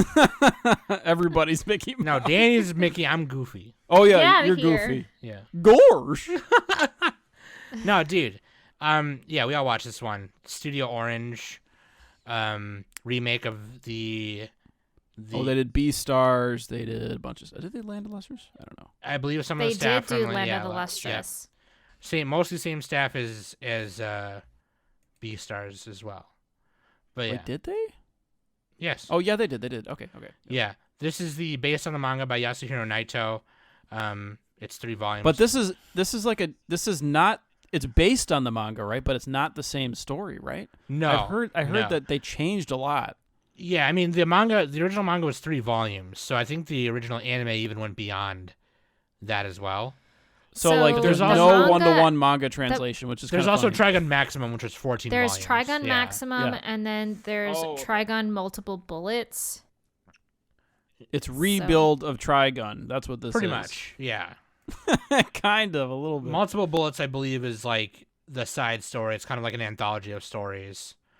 And then there's Badlands Rumble, which is a movie, which is like a non-canon movie or whatever. But I believe the original anime adaptation was mostly an adaptation of like the original manga and then like Maximum. And then this new one, Stampede, is just like a remake, you should say. But it's based on the story of Vash, the Stampede. On the planet No Man's Land, reporters Meryl Streep and Roberto De Niro traverse the desert in search of the infamous outlaw Vash the Stampede. And then when they find him in Genora Rock, they're like, oh, he's actually not this like crazy guy who brings destruction or whatever. The destruction follows him. It was like he does bring it, but not on purpose. Yeah, it's not on purpose. It's not his fault. And that's due to Knives Millions, his twin brother, who is after him, and the plants. The plants are these super powered biological engines that give power to like the cities and stuff, because the planet of No Man's Land is just like all fucking desert. So it's like, it's rare to see plant life or water and stuff like that. It's crazy. So that's the idea. And it kind of, it kind of fleshes out the whole plant thing and, you know, a million Knives and Vash's backgrounds more than previous. So, but that being said, I want to go back and watch the original again, but yeah, this was interesting. This, I mean, I want to go back and watch the original too, but I mean, this is out there. This is fucking amazing. It's so flashy. The production on it is just wild it's so to good. me. Yeah, Yeah, the style and animation are crazy. yeah, it's literally insane. And I do like the story. I don't know if I like it more than the original. I think I might. Well, I think the strongest point of the show is definitely the visuals. Sure, yeah. I think the story. I got to go back and double check the other one, but even without the other one, I don't know. It just there's a certain something that I was missing from this one, and I don't know what it is. Mm-hmm. But go ahead. Go ahead. No, I was gonna ask you. Do you think it's like similar vibes to you, like from Evangelion to Rebuild of Evangelion, where the rebuilds were maybe a tiny where the bit, rebuilds yeah, was missing that cadence for you, that catharsis for you? Yeah. Well, I mean, the rebuild. Not to get into that again. Right. The rebuilds, I've had definitely some good parts to them. Kind of a bad comparison, my bad. But I'm just saying, I'm talking about the feeling that you had. Yeah. Yeah, I don't think you can ever get that feeling back, because if you watch stuff when you're younger, you enjoy it more. That's just how it works. So another reason to never ever save good shows for later. Never save anything. You got to cherish it like Billy Madison. Cherish it. it. Your cheeks jiggle as you cherish it. Yeah. But sorry. Seriously, continue. like if you're a new anime fan, you listen to this episode, just start from the fucking top. Start from the top of my anime list and just randomly pick stuff. Don't start with Gintama. But anyway, okay. Just Trigun Stampede. I actually kind of like the new character. I liked Roberto. He was cool. Meryl was decent. They really brought out the plant plot. Yeah. In this show. They adapted that versus, more versus the previous. Yeah. Yeah, the previous one, I don't remember it having that as much. That one was more of like Knives torturing Vash for like half the show. Right. But yeah, so I thought this was a good, like, above average show for the season for sure, I think. And it was like a refreshing from watching isekais. So yeah, I mean, definitely better than that. But yeah. What do you guys think?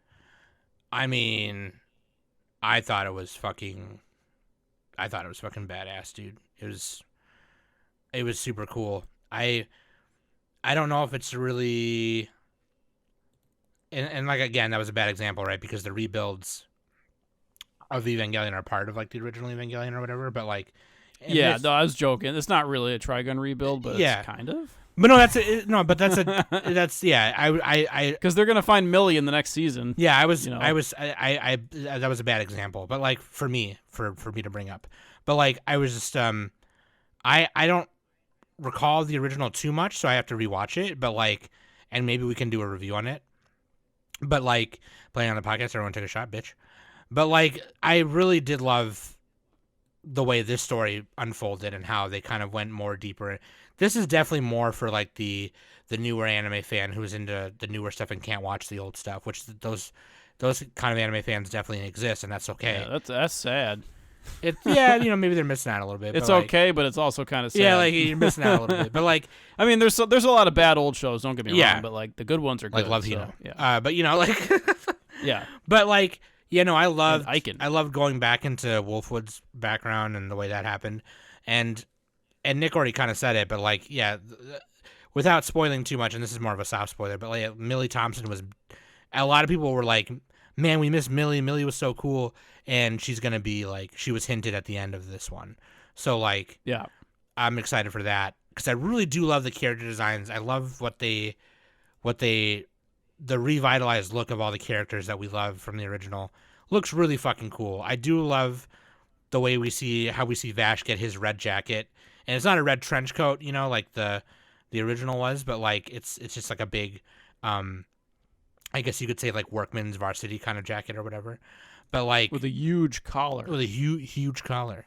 And I like Meryl's look too. Like her jacket with her leggings. She's very wobbly. And her big sneakers. Yeah, she's super wobbly. Like all the characters kind of are. Yeah, her hair is like always moving and stuff. She's super cute in this. Like I love the way she looks. I think I figured out what's off to me is like Sure. all these characters. It's like the Balenciaga commercials. They're like Balenciaga models pretty much, and that's what bugs me about it. Like the old anime, you had ugly characters, you had like different varieties, and I feel like the facial expressions in older anime were better. Oh sure. Not to say this one doesn't have that. I mean, they do, get the emotions through on this, but it's just not this. It's not as good. I don't think it's not as gritty. The old anime doesn't have big titty knives. Yeah, I mean, Just saying. I mean, Shout out the to old Sen, knives is because probably not as cool they of were a all villain. like, they're really a big fan of big titty knives. So I will say this Well, about that proves my point, though. They're just fucking models. Like every character is like, I'm such a model, Gucci by Gucci, they're like the new fragrance. They're like boy band, It's like, God, can we ugly it up a little bit? By the way, everyone should go watch that Funny or Die skit with James Franco, the Gucci commercial. It's hilarious. But yeah, like. I will say that about Knives. I liked his old costume better. His old costume was like this. I don't know. Oh, I really? think he's more sinister in this. No, he's badass and more sinister in this one, yeah. But Yeah. like I'm just saying his costume, his design and the Oh, I like his guess. spacesuit thing You or don't whatever? like him in his little pew pod? Okay, his plant hoodie thing was fucking cool, don't get me wrong. I just like the red jumpsuits big shoulder thing a little better, just a tad better. I don't know why, I just do. But like I do like his hoodie. You just It have looks a like 90s kick. That's Yeah, that's it what looks is. like a robot. No, it because looks like a mecha. No, dude, fuck you. Like I've been saying I love this fucking show. Like I love it. I don't know if I love it more than the original. Again, I have to rewatch the original to make a better comparison. But for me, at the end of the day, for me, I love both of them, and I think both have something that will tickle your butthole in tickle different your ways. fancy. Yeah. I mean, that's kind of how I felt with Fruits Basket. Like I love the 2001 version, but I also like really really love readapted Fruba. Yeah. Because I grew up with the original, so and I mean it's the same thing with this, but for me, I like Stampede a lot more than I do the original. I think it's because It's all the pretty boys. No, not even that. I think I'm more story driven versus like comedy. We're doing an original Trigun review, Danny, and then we'll see what you think. Okay. No, I'm gonna bet. I'm gonna bet that you change your mind. Then. Let's do it. playing on the podcast. Playing on the podcast. But yeah, no, Yeah, this one so, is like- definitely more story, because like the original one is episodic in a way with like the overarching thing, right? Of story Right. Yeah, of they had Ash. gung ho gun of the week. Yeah, for whereas a big portion of it. Whereas this one is more like today's anime, where it's got the story and you're following it. Right. Yeah. Yeah, plot. Plot, It's yeah. like Sailor Moon Crystal versus original Sailor Moon, kind of. And which one was better? I wouldn't compare kidding. that. Let's not go I there. wouldn't- Yeah. I wouldn't put. Hold Sailor on, let me look Moon up. Did as a Junichi Sato comparison. do Trigun? God, Nick. But yeah, no, like I get you, Danny. I love this one a lot. I mean, I think it's sick. But like, yeah, definitely. I will say this: Knives is 10 times more powerful in this one than he Oh, was in the yeah. original. Oh, yeah, Holy shit! yeah. Yeah, like he's fucking a god, dude. It's fucking crazy. It's badass. His attacks are just like ridiculous in this one. One of my favorite moments was like when he cuts that tower in the beginning in Genora Rock. So Oh, sick, yeah. dude. Oh, yeah, yeah. It's so flashy Yeah. and amazing. Well, he uses all million knives. he does, yeah, for real. That's what it looks like. But yeah. Uh, What else do you guys? Well, not final thoughts if you don't want to give final thoughts yet. But like, what else do you guys think? I'm ready. I'm ready to see Millie. I'm ready to see what she looks Yeah, like. Yeah, I'm excited. I too. think this is a good intro to it. I almost think we need the next like season of it to really fully give this show a fair chance. You know what I mean? that's fair. That's fair. This felt like a part one, which it was. Yeah, so. I definitely thought there was gonna be. I thought it was 2 cours, but it wasn't. But like, yeah, we're definitely gonna get a second part, and that's gonna be exciting. I think. Wait, is there did they announce it? Oh, they announced. Yeah, something. they announced it already. Mm-hmm. Oh, and so this is why I called it a rebuild, because they upped his bounty to $60 billion double dollars, because it started the season at a much lower number. But Oh yeah. I'm like, oh, it's a fucking Man, I love shit like that, man. Like fucking in Cowboy Bebop, it's Woolongs. In Trigun, it was double dollars. all the same universe. And then in One Piece, it's berries. What if he meets Space Dandy? Space Dandy, dude. What if he meets Space Dandy? My bounty is probably like, I don't know, 50 double dollars. Not that much. 50. I didn't do that much shit. I did some shit, but not that much shit. Nick's is probably like, I don't know, a good stack. 75. A good stack. Like probably a couple K. You know what I mean? Like A couple K. Yeah, all right. Danny's is probably like a couple K, maybe a K, maybe 1500. A guap and Why a You're half. so saying how bad low? we are? Yeah, I'm saying you guys suck. Wow. No. Mine is just a PlayStation 5. It's not actually money. Yeah, it's just a You PlayStation. win a PlayStation 5. If you turn in Nick alive, you get a PlayStation 5. Yeah. If you turn him in alive, you get a PlayStation 5. Turn him in alive, get a PlayStation. That's the motto. That's fucking funny, dude. All right. Yeah, we love Trigun Stampede. Excited for more. Hell yeah. Okay, now we're getting into more isekais and fantasies here. Let's just skip to what we did watch. Yeah, let's just skip next to Onimai. Onimai. Yeah, that's it. Are we good on Onimai? Yes, I love this show. This is my anime of the season right here. This fucking yes. so good. This show sucked. Based on the manga that's still going, by the way. The manga is done by Neko Tofu, and it's a slice of life. It's a web manga on the author's Pixiv account. So on Neko Tofu's Pixiv account is where you can read it. It's also being published in English digitally by Kodansha Comics. But yeah, Oh, nice. Studio Bind. And basically what happens is self-professed home security guard Mahiro Oyama has not left his home in years, secluding himself in his room playing erotic visual novels and video games and whatever.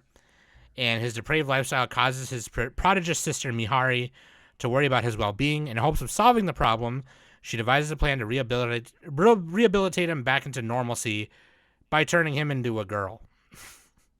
A younger girl, by the way, because he's like 18, 19 years old.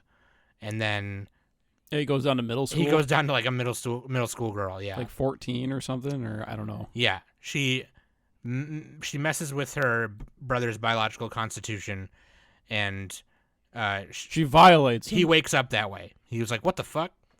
So like, and obviously, But it's okay because his life sucks so bad. yeah, like that's the whole point, right? It's like now he has to go do girl things because, like, girls in Japan, I guess, seem more sociable and more wanting to go out and do things and that kind of thing. And then she thought that was the answer, so that's what she did to him. And so the whole anime is just him adjusting to this new lifestyle. And then obviously like the drug is gonna wear off at some time. You don't know when. And like he'll turn back. But yeah, dude.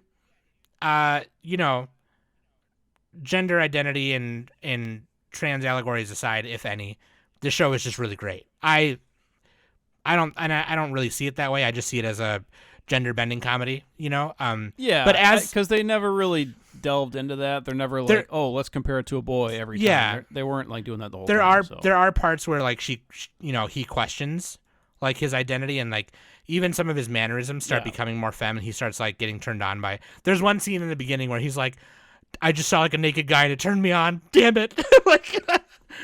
And that was really funny because obviously he's like a straight guy, but like That's funny because it's fake. Girls don't even like guys. Nick.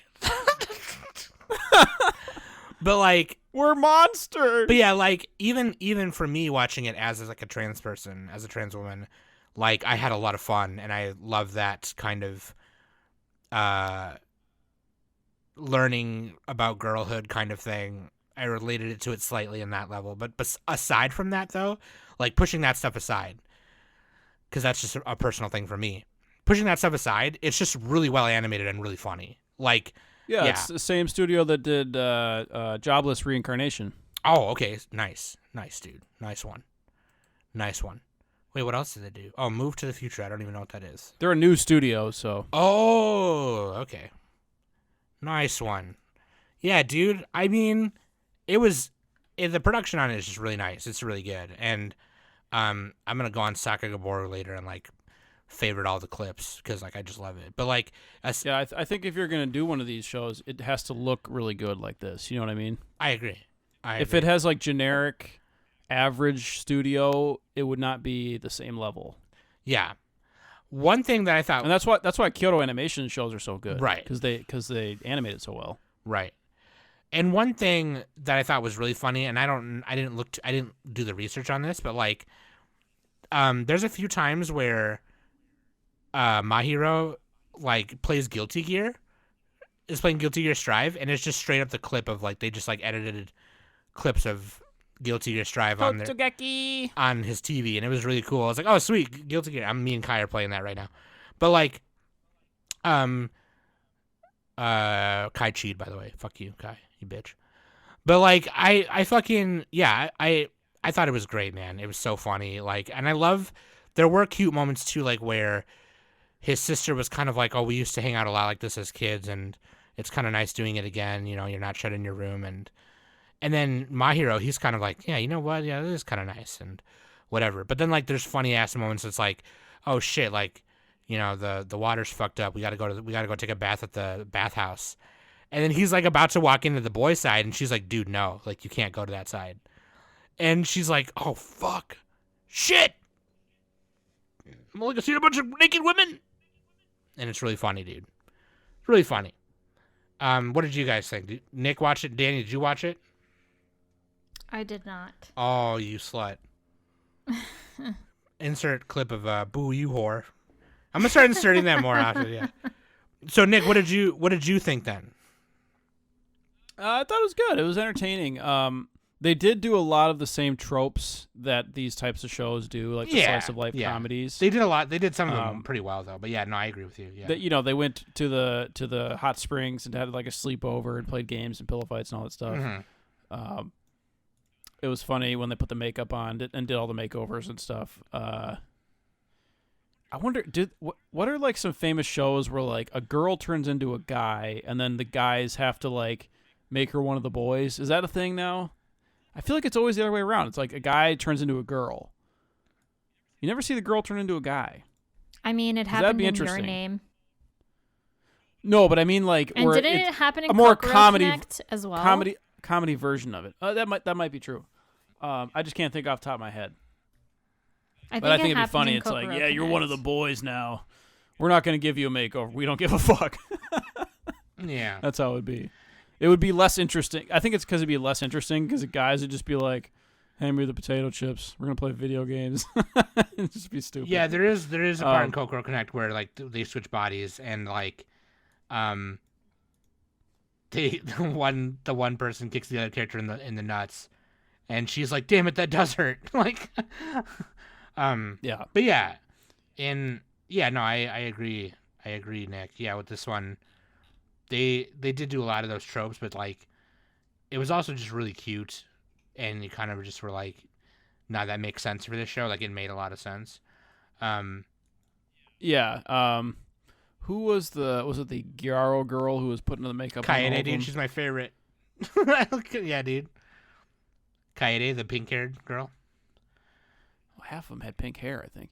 These kind of look like Madoka Magica characters a little bit. They do a tiny bit. Madorno Buongiorno. But yeah, it was kind of fun because like they had romances and like there was actually multiple characters who were a little bit androgynous. Wasn't there another character who looked? Kaede's younger sister, Momiji. She is kind of a tomboy. Oh, that's right. Her and the main character had a thing.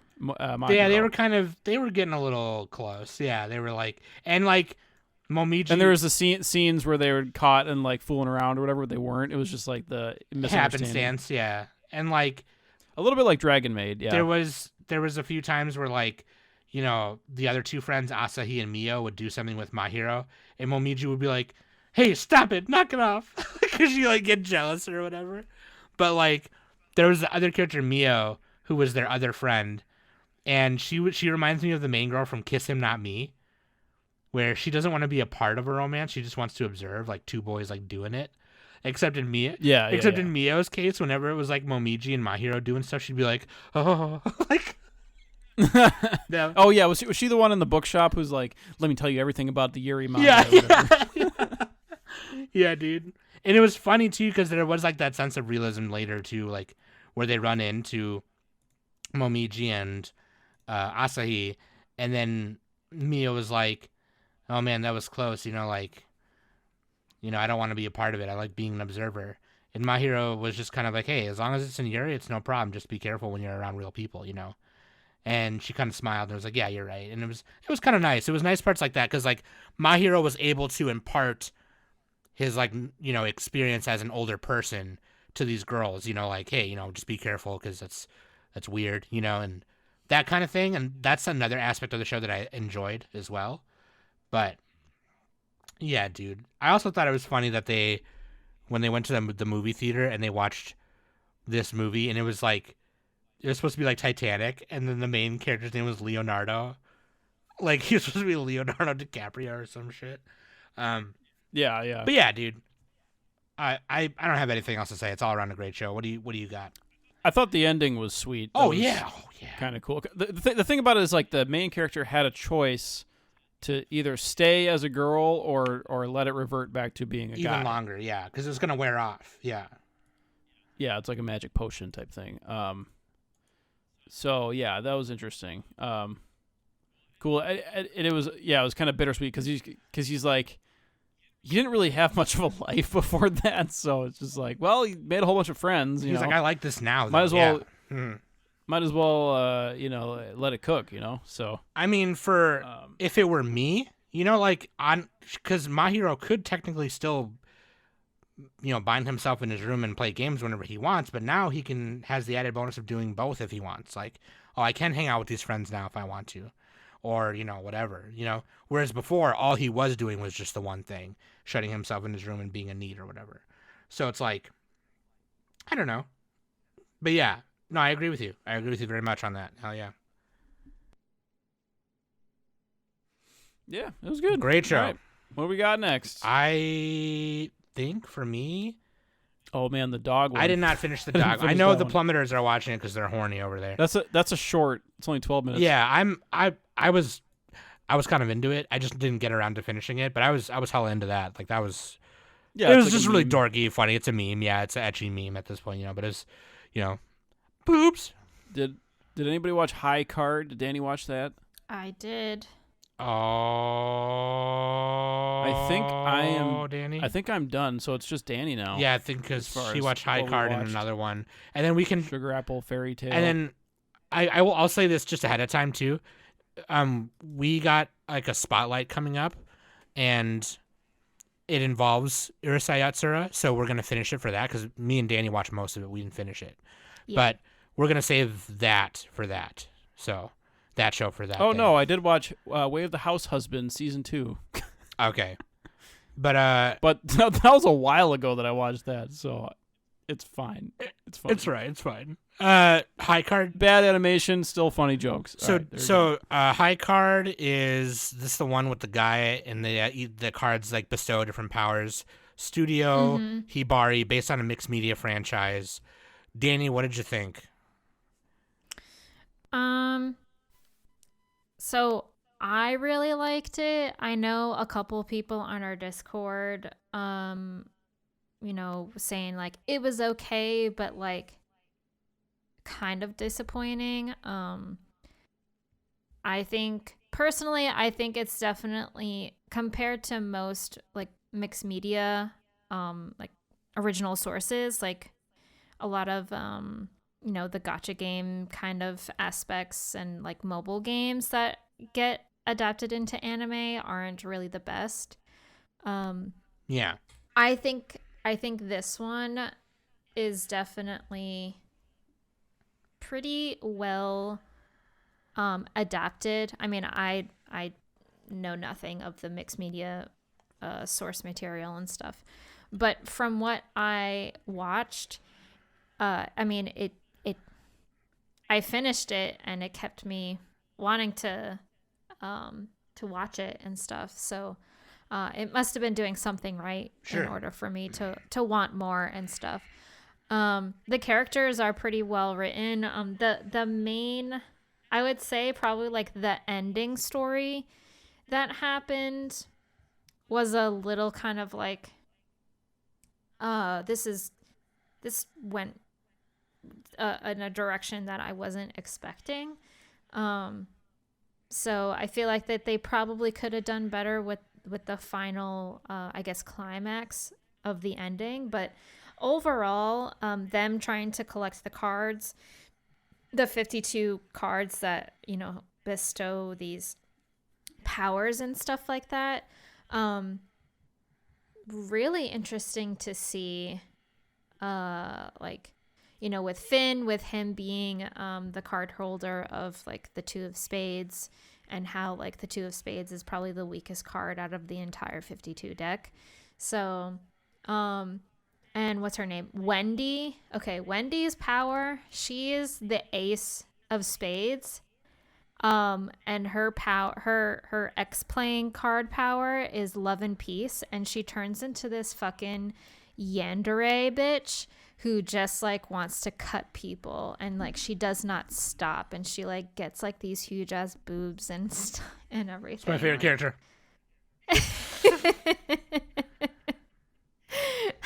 That's what I'm talking about. It was very interesting to see.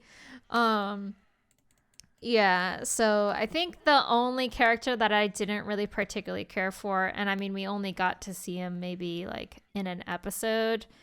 I'm trying to find him. Oh, his name is Norman Kingstadt, and he was just annoying. Like, his character design is ugly as well. Like, I did not care for his character at all. So, but there were definitely, yeah, I mean, there's really nothing much else I can say other than, you know, I'm excited for season 2. I kind of want more. I want to see what happens next.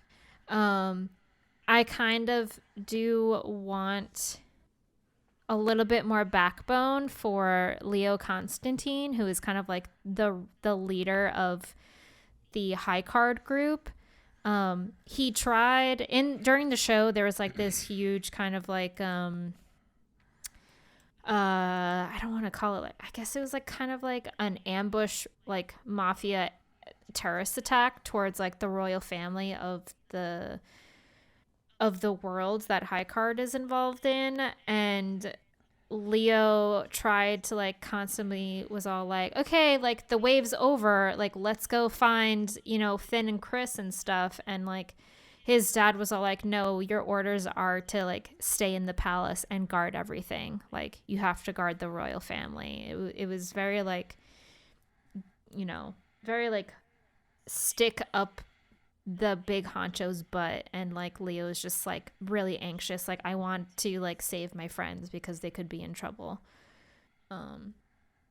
So yeah I enjoyed it. It was probably maybe like a low B high C category kind of show. Okay. Would you call it a high C ARD? High card? Nice. Ah. Sick reference. That's all I Sick got. reference. Sick reference, bro.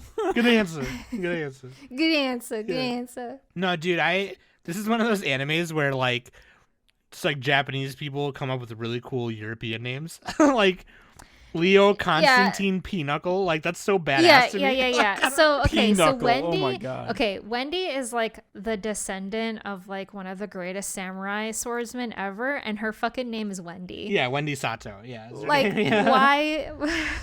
Bobby Ball. My name is Peter Grill. Owen Alldays. Brandy Blumenthal.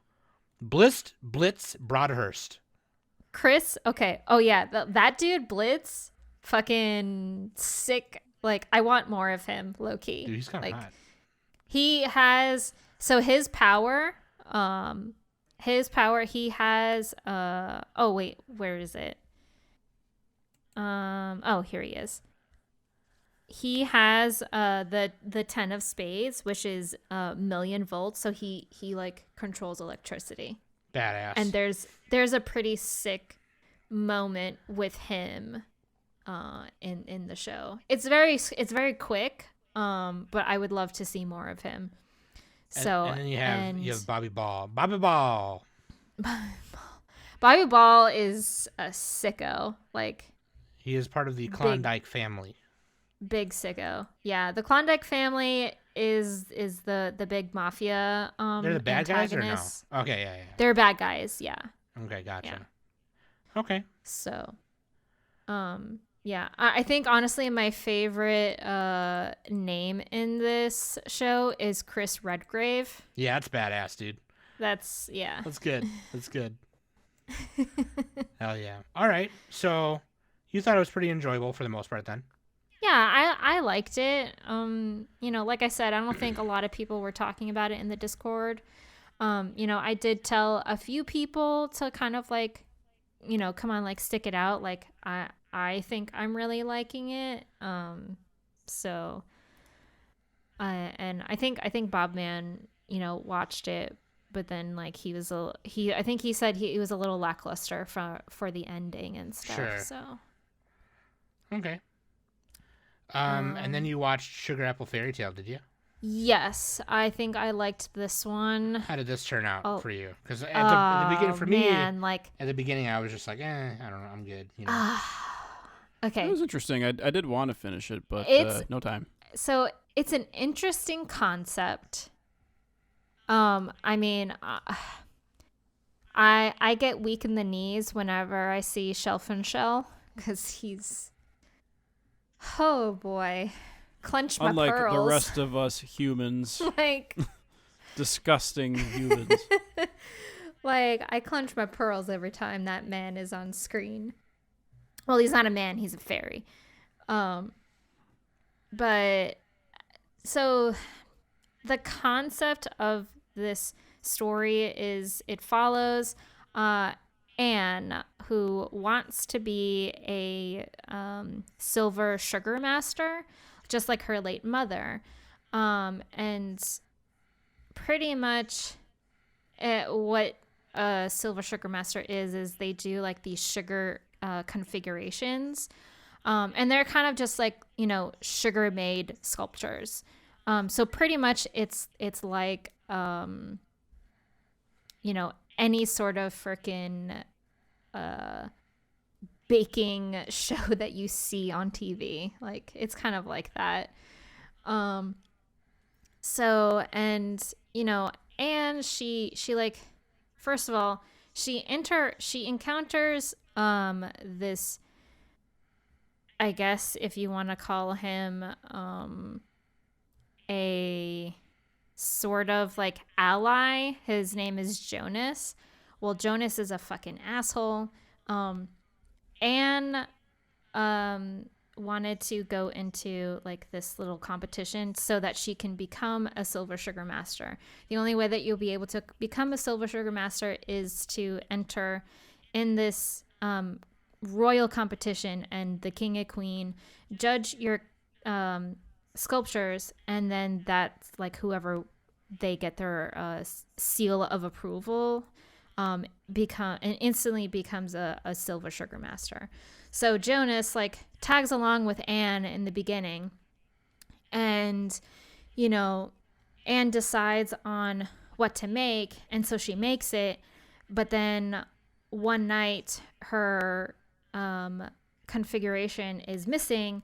All of her silver sugar is gone, and Jonas took it. So Jonas pretty much is he plagiarized his entry for this competition, but then he got like found out and stuff. So and boy slapped him good, and he fucking deserved it. So little slap in the mouth. Yeah, so it's and as like the story progresses, obviously during that first entry of that competition, Anne didn't win because although during there was like this whole like finding out like, yeah, Jonas plagiarized, like that's actually Anne's configuration. And so like the king was all like, okay, well, if it is hers, then have them replicate this same exact piece.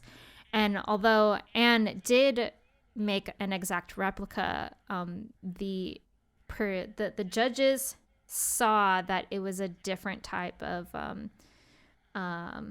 configuration. So because in the beginning, Anne was kind of imitating her mother's work, and so she wanted to live her mother's legacy on.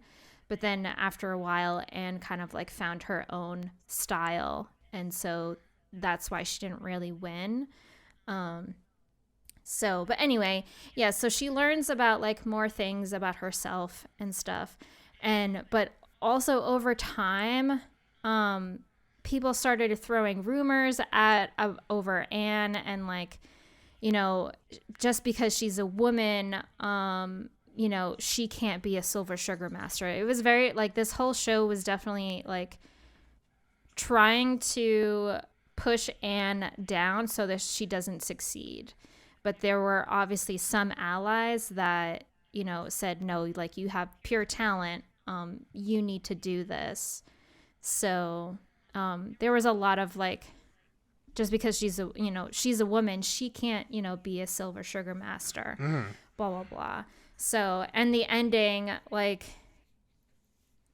I'm like, it really made me cry at the end because something happens at the end and I was very upset about it. Oh, because damn. Another character came into play, and Anne entered the same competition that she entered in the very beginning of the show. And again, something happened to like sabotage her entry. And there was one person that witnessed the sabotage, but this woman, her name's Bridget Page, and she's just this like stuck up like fucking bitch. She refused to tell Shelf and Shell and another guy, forget his name. It was another ally for Anne. So she pretty much refused to tell Shelf and Shell like where Anne's silver sugar that she actually made was, because Which she needed for the competition or whatever. Yeah, because Bridget,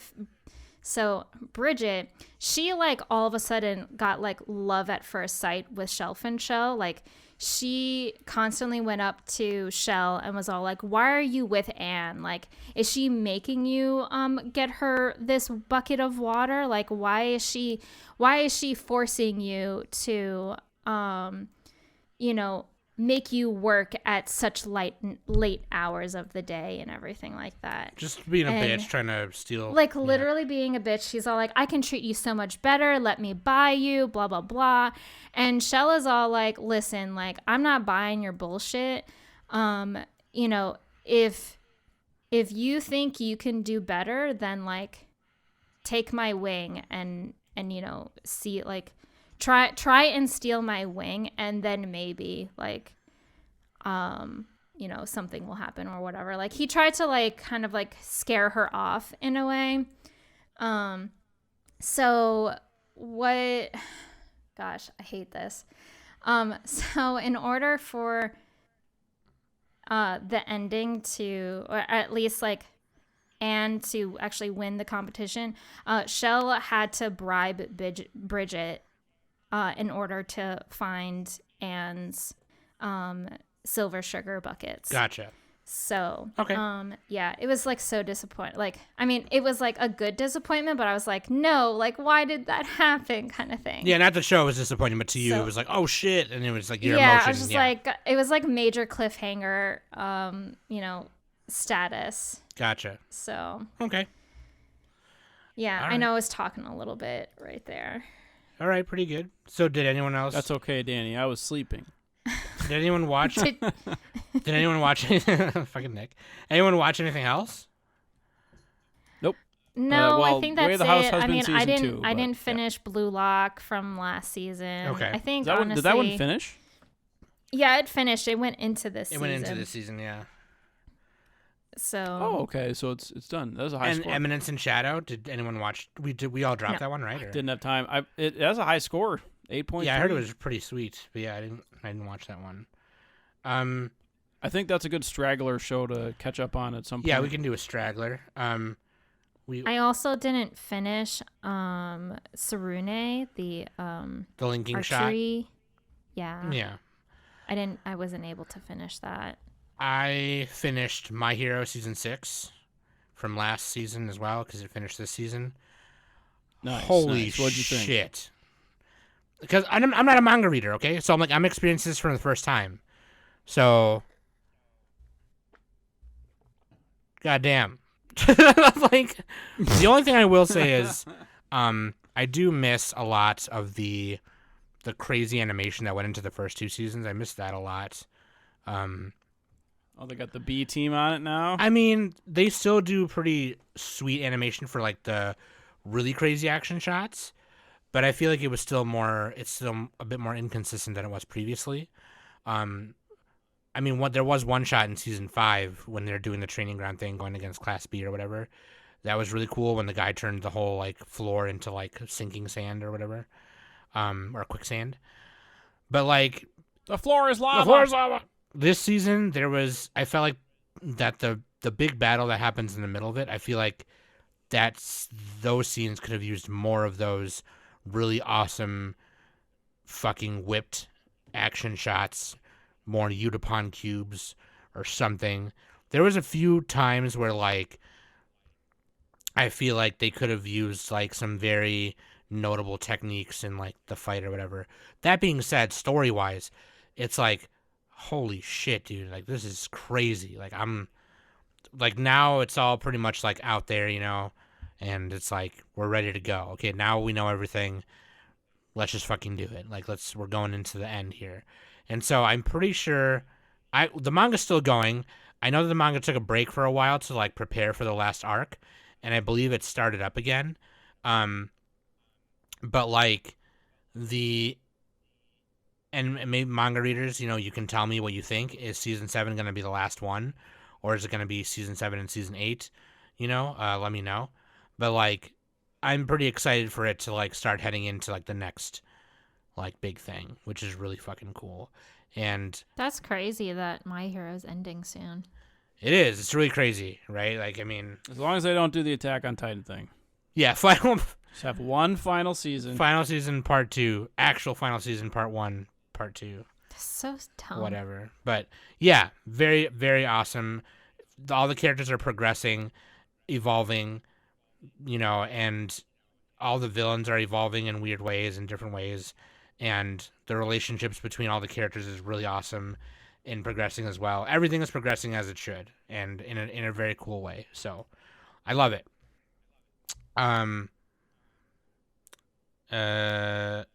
Otherwise, I think that's pretty much it. Megaton Musashi was another second season that I wanted to watch, but like I haven't started any of it yet.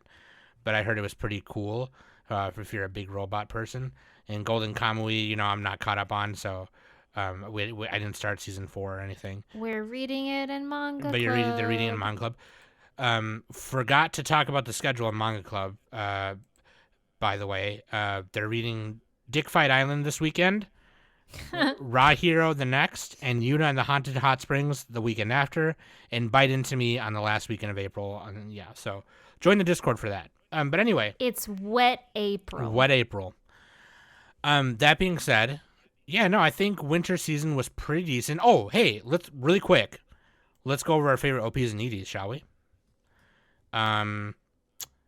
Dude, my favorite OP was Tombi by That's a good one. Kiwi Baba from Trigun Stampede. Yeah, dude, it was cool. That's a good one. It's a bop. Very cool, very sick. You know, not your typical anime opening song. It's very radio sounding, kind of today's kind of music. It kind of reminds me of Post Malone's Sunflowers. Yeah, that's actually a good comparison. Yeah, dude. Yeah. Yeah. My favorite ED was Himigoto, Cry Sisters by the Onimai sisters, so the voice actors for the Oyama sisters, from Onimai. And not just, I mean, beside that, like it's just really cute. Like the storyboard and like the little story in that ED is super adorable. It's so cute. The song and the animation itself, the high quality animation, cute story, great song, all around 10 out of 10 ED. So what about you, Danny? My favorite OP is by it's from Sugar Apple Fairytale. It's called Musical by Minori Suzuki. It's pretty much setting you up on what you're going to be watching. It's very like fantasy kind of thing. The one thing that really sticks out of this OP is, I guess, like the chorus of the song. When the chorus kicks in, Shelf and Shell and Anne start dancing together, and it's just like really adorable and really cute. So, and there's like a pan shot of like all the characters that Anne meets, and they're all like holding like little silver apples, and that's really cute too. Mm-hmm. And my ED is, hang on, I gotta quickly find it. Here it is. My ED is from Buddy Daddies, and it is My Plan by Durden, Durdn. We don't talk about Fight Club. Buddy Daddies. Yeah, that was good ED too. That was good. I like the sound a lot on that. I think, okay, so I did like the OP, but I think the ED stuck out to me a lot more. Oh, really? I like the OP a lot more. Dude, she's styling Super stylish. Like, I loved all the clothes that it's all her expensive clothes they bought her. was rocking. So Like, well, she can't wear these to school, so we'll put them in the ED. put 'em in the at ED. least. yeah, let's do a little, like photo shoot of her in these clothes. And let me say, this song is better if you speed it up. No. Nick is don't into listen to Nightcore. Nick. He likes Nightcore remixes. Don't listen to Nick. Send Nick all the Nightcore. 1.25, 1.5? Tell me that's not better. Tell me something. I like it just the way it is. Nick, what about you? What are your favorite OP and ED? All right, they're both Vinland Saga. Nice. The first one is the OP is River by the artist Oniimai. Yeah, I like this one a lot. And So they're just like so like dramatic. yeah. You know, Very, both very of emo. them. I'm into it. They kind of remind me a little bit of Arcane, like the songs in Arcane. Oh yeah. You know what I'm talking about, right? Yeah, that's why I'm a sucker. Imagine for that Dragon. It's like Imagine Dragons, but good, actually good. Yeah. stuff. A little bit, yeah. Yeah, but actually good. No, there's other artists in that show. But anyway, the second one, ED, is again Vinland Saga. This is the song "Without Love" by LMYK. Yeah. And this is just like it's like the end of Gladiator when there's like the wheat fields. Yeah. But yeah, it's like a soft voice singing. It's all like bittersweet and stuff. Yeah. But yeah, that was my picks right there. Nice one. I am excited to get into spring season. Okay, fuck the snow. Okay, fuck your snowman. I hate the snow. Boy, I sure do hate the snow. I hate the sleet. I hate the rain. But boy, I sure do hate the snow. Whoa! Yeah, dude. Dude. Like seriously, I'm gonna tell you this right now, listeners. If you have a snowman anywhere on your property right now, take that shit fucking down right now. All right, I will come to your house. Nature sees that. It's gonna keep snowing. I will come to your house and I will fucking destroy that thing. I will slit its fucking throat. Okay. Fuck your snowman. You slit a snowman's throat. I'm going for the jugular. Oh man. But yeah, that being said, I'm excited to go. The snowman's branch grabs your wrist right before you're about to do it. Jack Frost.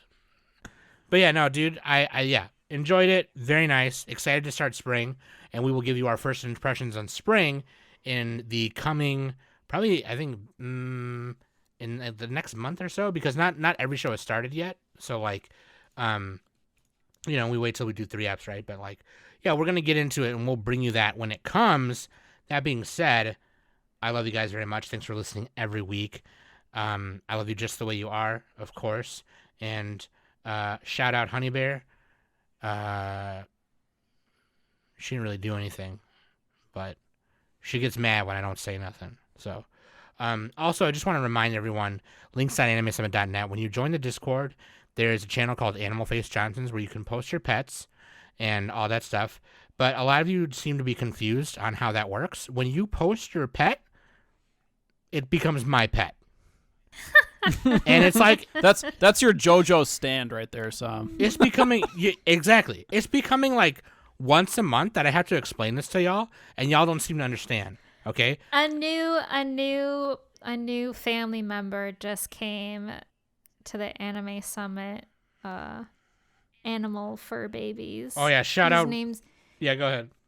his name is Wrigley. Oh my god. And he's a golden retriever. He's a golden pup. He's a little gold fuzzy ball blonde. He looks like a little fat boy. Yeah. He's a little fat boy. He's probably not even that fat. He's just baby chubby with a lot of fur. Yeah. It's just a lot of fur, and like the picture that like my mom first got of Wrigley, like he just looks like a big bear. Yeah. But I mean, he might actually look like a big bear when he gets older. Like he might have a huge head. So. Oh man. Yeah, We'll see. We'll see what happens. Shout out He's Honey a Bear. big boy. Shout out Wrigley. Shout out Kaiman. Shout out Puddin'. Shout out Sylvester. Shout out Winnie. Shout out Gandhi. Shout out Gandhi and Rivali. Gandhi, dude, that photo of freaking Gandhi when like Oh god, he looks so grumpy. not even that, but like the photo of when Mike posted like bunny debacles or something like that when Rivali was like causing mischief, like Gandhi's face was like in shock. He's and like, it's what the just fuck like, are you dude, doing? What are you doing? Oh yeah, also shout out Walter. Shout out Walter. Shout out tuna fish, tuna roll. We mentioned Mallory. Oh, shout out Mallory. Shout out Mallory. She's fat. Mallory will Man, crush you. I need a pet of my own. Come on. Stinko bingo. Stinko. Who's bigger? Who's bigger, Mallory or Honey Bear? Dude, it might be Dude, close. Honey Bear, It might, hands down. might be close. No, yeah, I think it might be Honey Bear. We got to put him in a sumo Put him in a match. sumo match. Mallory looks a little petite. Mallory looks like a tiny loaf, fat girl, and then Honey Bear is A just tiny potato. And then- she's a little potato. she's a Honey Bear's a chungus. yeah.